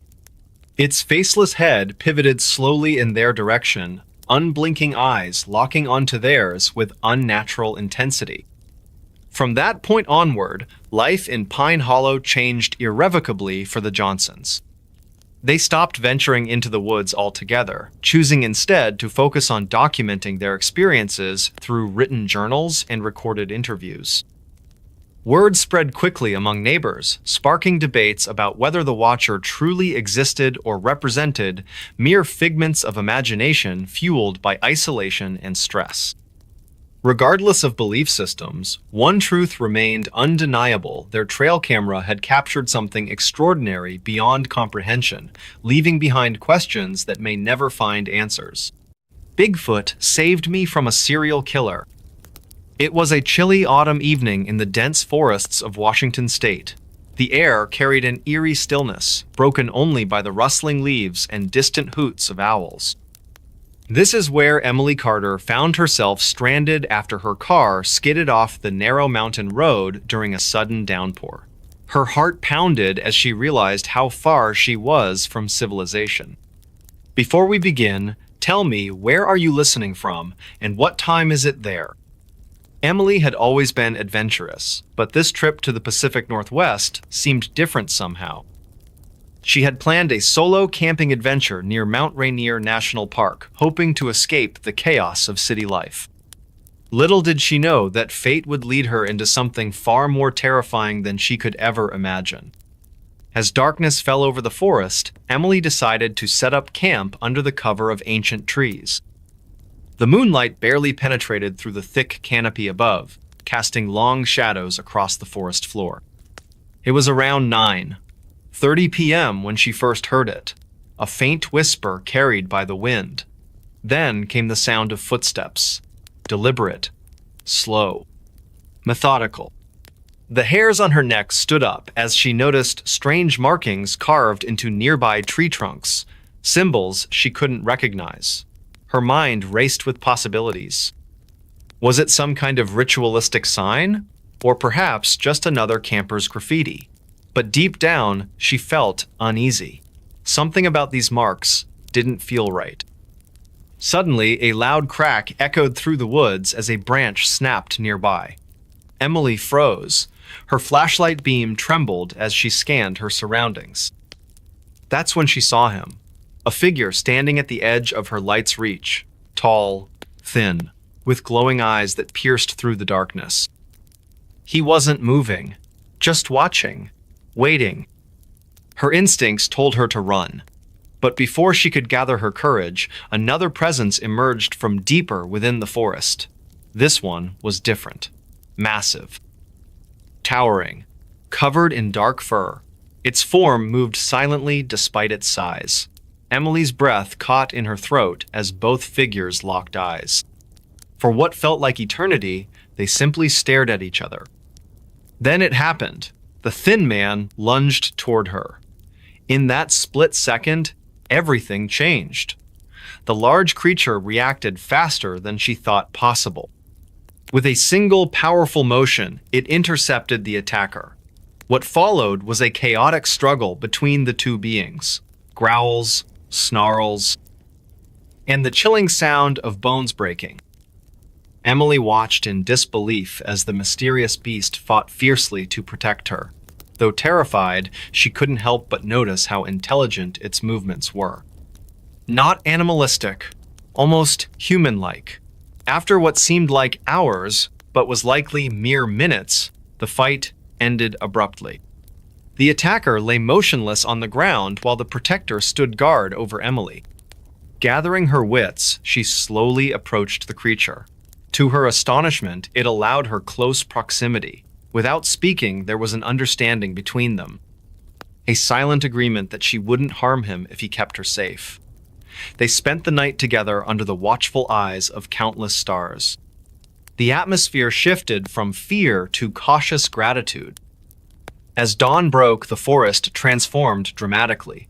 Golden sunlight filtered through the trees, chasing away the previous night's horrors. Emily knew she needed to leave.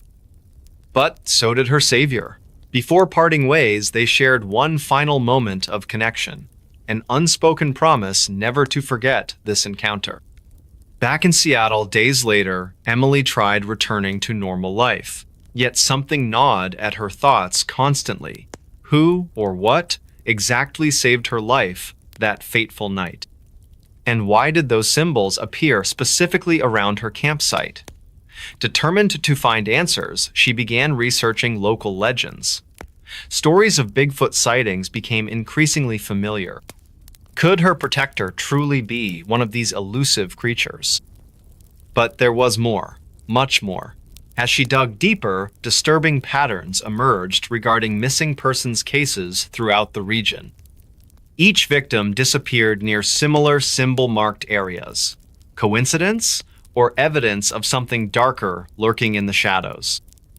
Haunted by questions without answers, Emily vowed to uncover the truth, even if doing so meant risking another encounter with either her savior or its deadly adversary. Because now she understood, some things aren't meant to remain hidden forever, and sometimes salvation comes from places we least expect.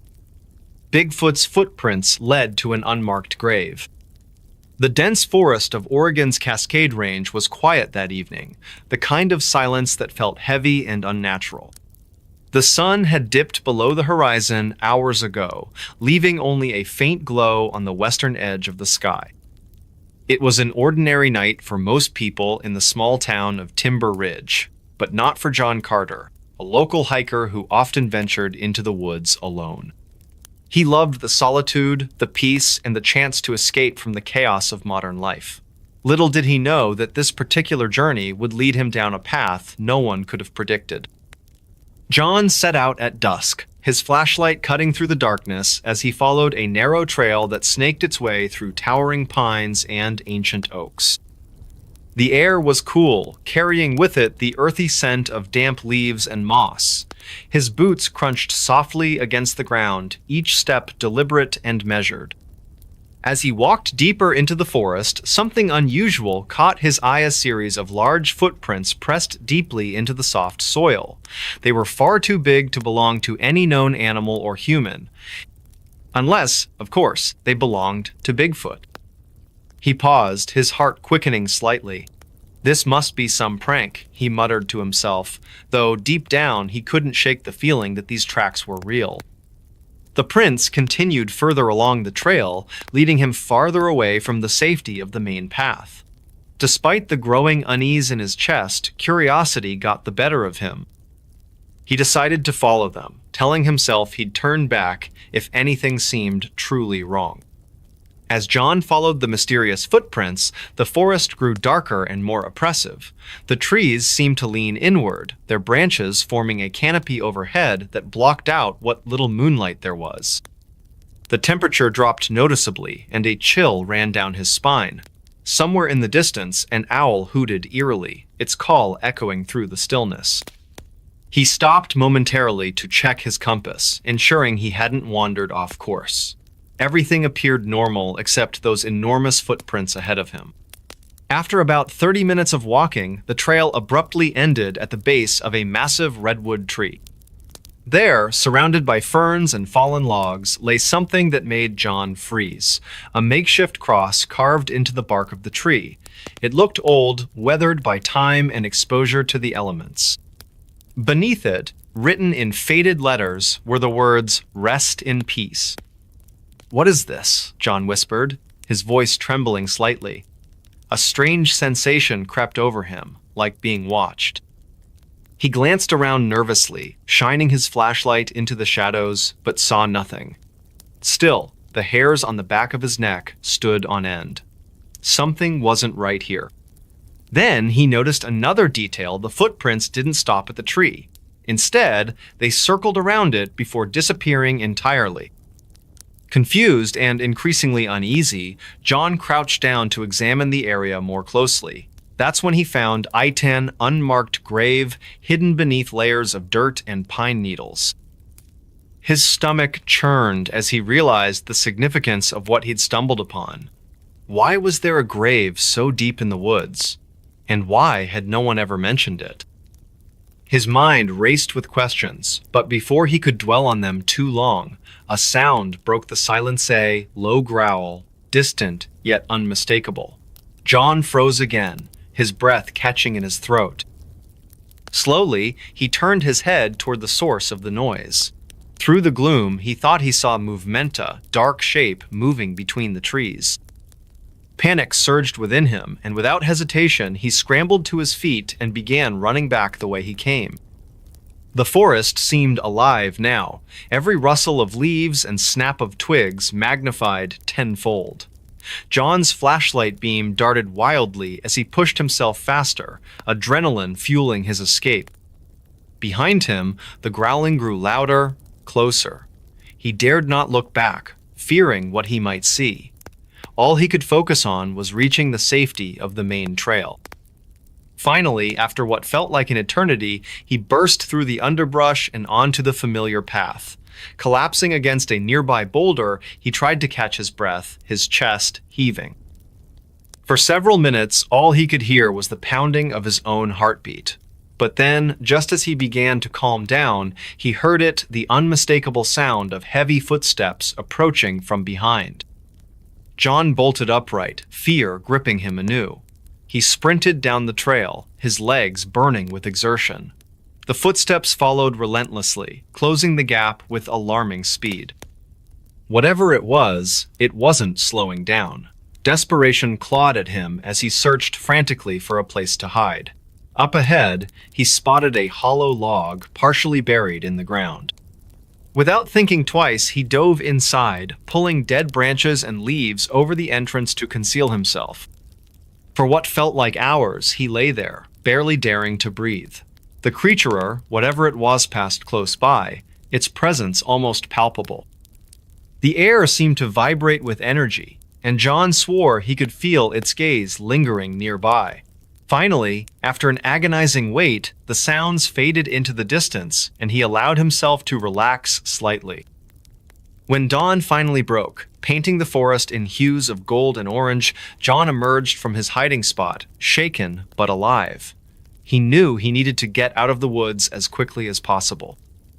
Along the way, he passed the same redwood tree where he'd discovered the grave. This time, however, the makeshift cross was gone, replaced by fresh scratches in the bark. Chills ran down his spine as he hurried past, never looking back. Back in Timber Ridge, John recounted his experience to anyone who would listen. Some dismissed it as mere imagination or a bad dream, while others listened intently, their expressions grim. One elderly man named Walter nodded knowingly when John described the location of the grave. "That place has been trouble for years," Walter said solemnly. "People disappear up there, and no one talks about it." John never returned to that part of the forest. In fact, he sold his house in Timber Ridge shortly afterward and moved across the country, unable to shake the memory of that night. To this day, he wonders if the footprints really belonged to Bigfooter, if there was something even darker lurking in those woods. Missing Camper's final video shows a Sasquatch. The forest of Blackwater National Park was eerily silent that night. The stars twinkled faintly above, casting an almost ghostly glow over the dense trees and underbrush. It was 10:45 p.m. when Emily Carter set up her final video recording in the remote area known as Whispering Pines Campsite. Her voice trembled slightly as she spoke into the camera. "This is my last attempt to capture anything unusual. I feel like I'm being watched." She paused, looking around nervously. The air felt heavy, oppressive even, with a chilling wind rustling through the branches. Emily had been camping alone for 3 days, determined to find evidence of the legendary Sasquatch that supposedly roamed these woods. Local folklore whispered tales of massive, hairy creatures watching from the shadows, but most dismissed them as mere legend. Yet something about this place unsettled her deeply. Every creak of a branch or distant howl made her heart race faster than before. At 11:17 p.m., her camera captured what would become the most debated piece of footage in modern history. As she panned the camera slowly across the clearing, the initial images showed nothing out of the ordinary, just the usual forest scenery bathed in moonlight. But then, at the edge of the frame near Old Willow Tree, a shadow moved unnaturally fast. Emily gasped audibly on the recording. What was that? She zoomed in quickly, revealing a figure standing approximately 8 feet tall, covered in dark fur. Its eyes glowed faintly in the darkness, reflecting the dim light of her flashlight. The creature stood perfectly still, observing her with an intensity that sent shivers down Emily's spine. For several long seconds, they locked gazes through the lens of her camera.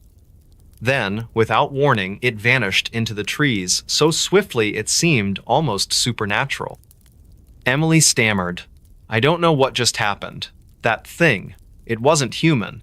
Her hands shook visibly as she lowered the camera, fear evident in every word. Moments later, another sound echoed through the forest, low growls emanating from multiple directions. Emily packed her gear hurriedly, panic rising with each passing second. "I need to get out of here," she muttered, trying to keep her voice steady. As she turned off the camera for the final time that night, strange noises surrounded her. Snapping twigs, crunching leaves, and deep guttural sounds unlike anything she'd ever heard before. When search parties found Emily's abandoned campsite 2 days later, there was no sign of her anywhere. All they discovered was the damaged remains of her tent, scattered belongings, and the chilling video footage she'd recorded. Investigators noted peculiar tracks leading away from the site, much larger than any known animal species, but dismissed them officially as bear prints despite their unusual pattern. Back in town, locals exchanged uneasy glances upon hearing the news. Many remembered similar disappearances throughout the decades, always occurring during full moons near Whispering Pines. Some spoke of seeing towering figures moving silently between the trees late at night, while others claimed to have heard haunting screams coming from deep within the forest. These stories were often met with skepticism, yet now they carried new weight after Emily's disappearance. Months passed, and theories abounded regarding her fate. Cryptozoologists analyzed the video frame by frame, debating whether the creature caught on film could indeed be evidence of Sasquatch existence. Skeptics argued it was merely a well-placed costume or optical illusion caused by lighting conditions. However, none could explain the sheer terror etched onto Emily's face as she confronted whatever lurked in those woods. 1 year later, hikers stumbled upon something disturbing deep within Blackwater National Park. Remnants of clothing believed to belong to Emily, partially buried beneath fallen leaves and moss. Nearby, more mysterious footprints dotted the soft earth, some nearly twice the size of normal human steps. Authorities sealed off the area indefinitely, citing safety concerns for future visitors venturing too far off designated trails. Today, the story of Emily Carter serves as both cautionary tale and enduring mystery among outdoor enthusiasts nationwide.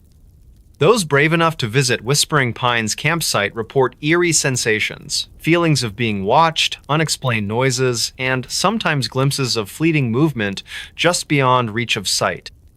Rangers warn against overnight stays in the vicinity due to numerous reports of unsettling encounters since Emily's vanishing act. For many Americans, especially those living near wooded regions where such legends thrive, the possibility of Sasquatch remains tantalizingly real. Whether mythical beast or misunderstood creature, its presence continues to haunt our collective imagination.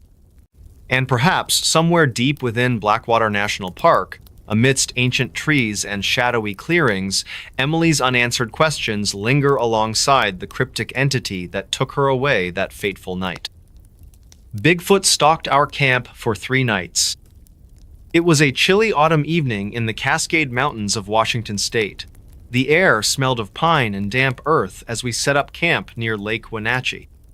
A group of 5 friends, Mark, Jake, Emily, Tom, and Lisa had decided to spend their long weekend exploring this remote wilderness area known for its breathtaking views and serene surroundings. Little did they know that their adventure would turn into something far more terrifying than any of them could have imagined. We arrived at the lake just before sunset on Friday. The golden light cast long shadows across the forest floor, creating an almost magical atmosphere. We chose a spot about half a mile from the water's edge, surrounded by towering fir trees. It felt like stepping into another world, a place untouched by civilization. As night fell, the temperature dropped sharply, and the sounds of the forest came alive around us. Crickets chirped rhythmically, owls hooted in the distance, and occasionally the wind rustled through the branches above. On our first night, everything seemed normal. We gathered around the campfire, sharing stories and laughing under the starlit sky.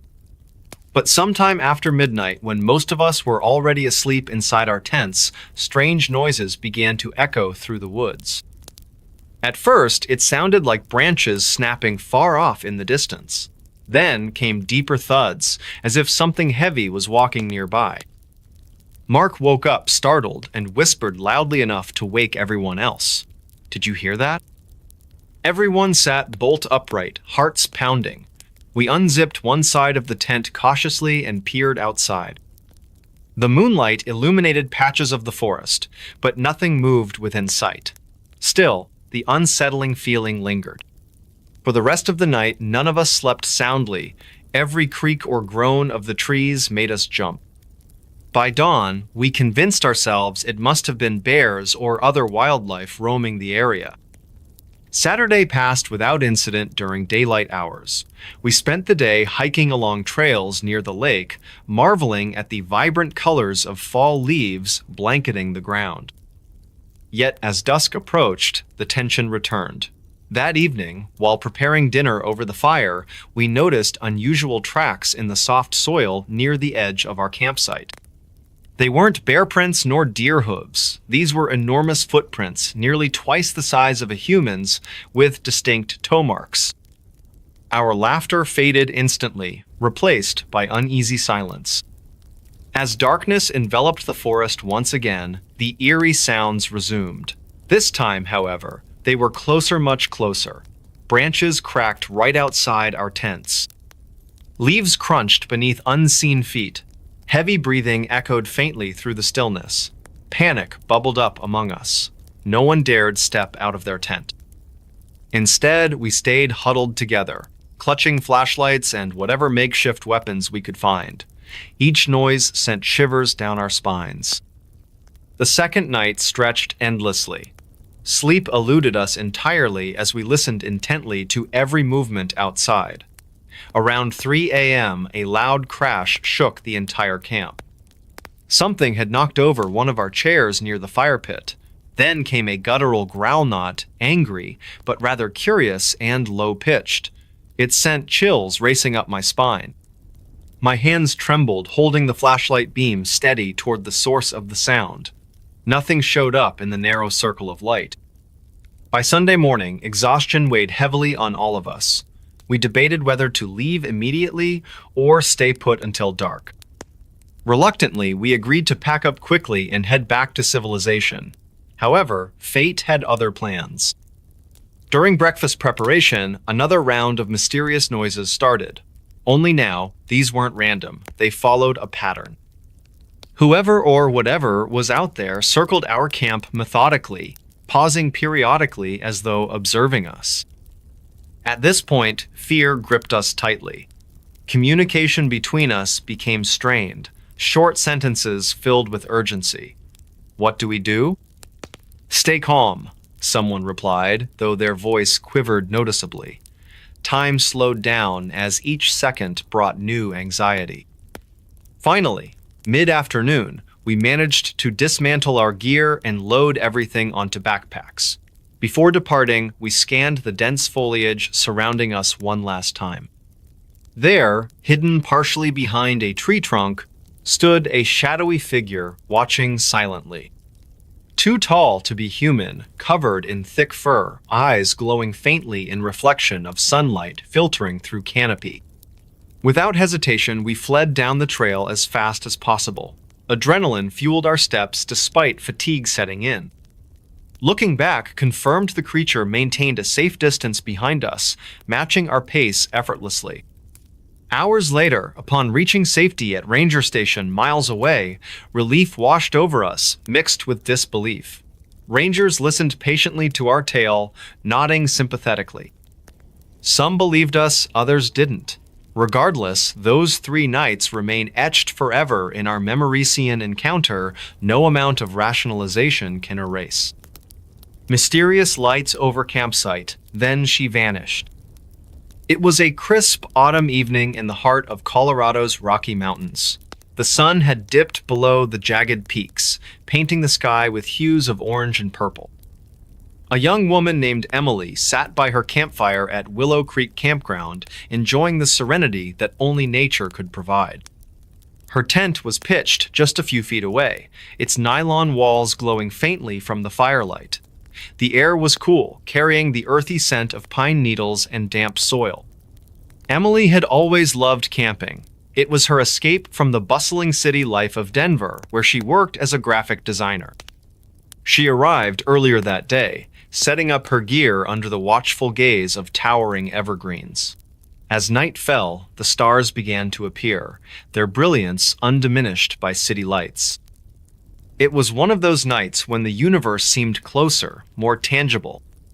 Around 8:45 p.m., as Emily sipped her hot cocoa, she noticed something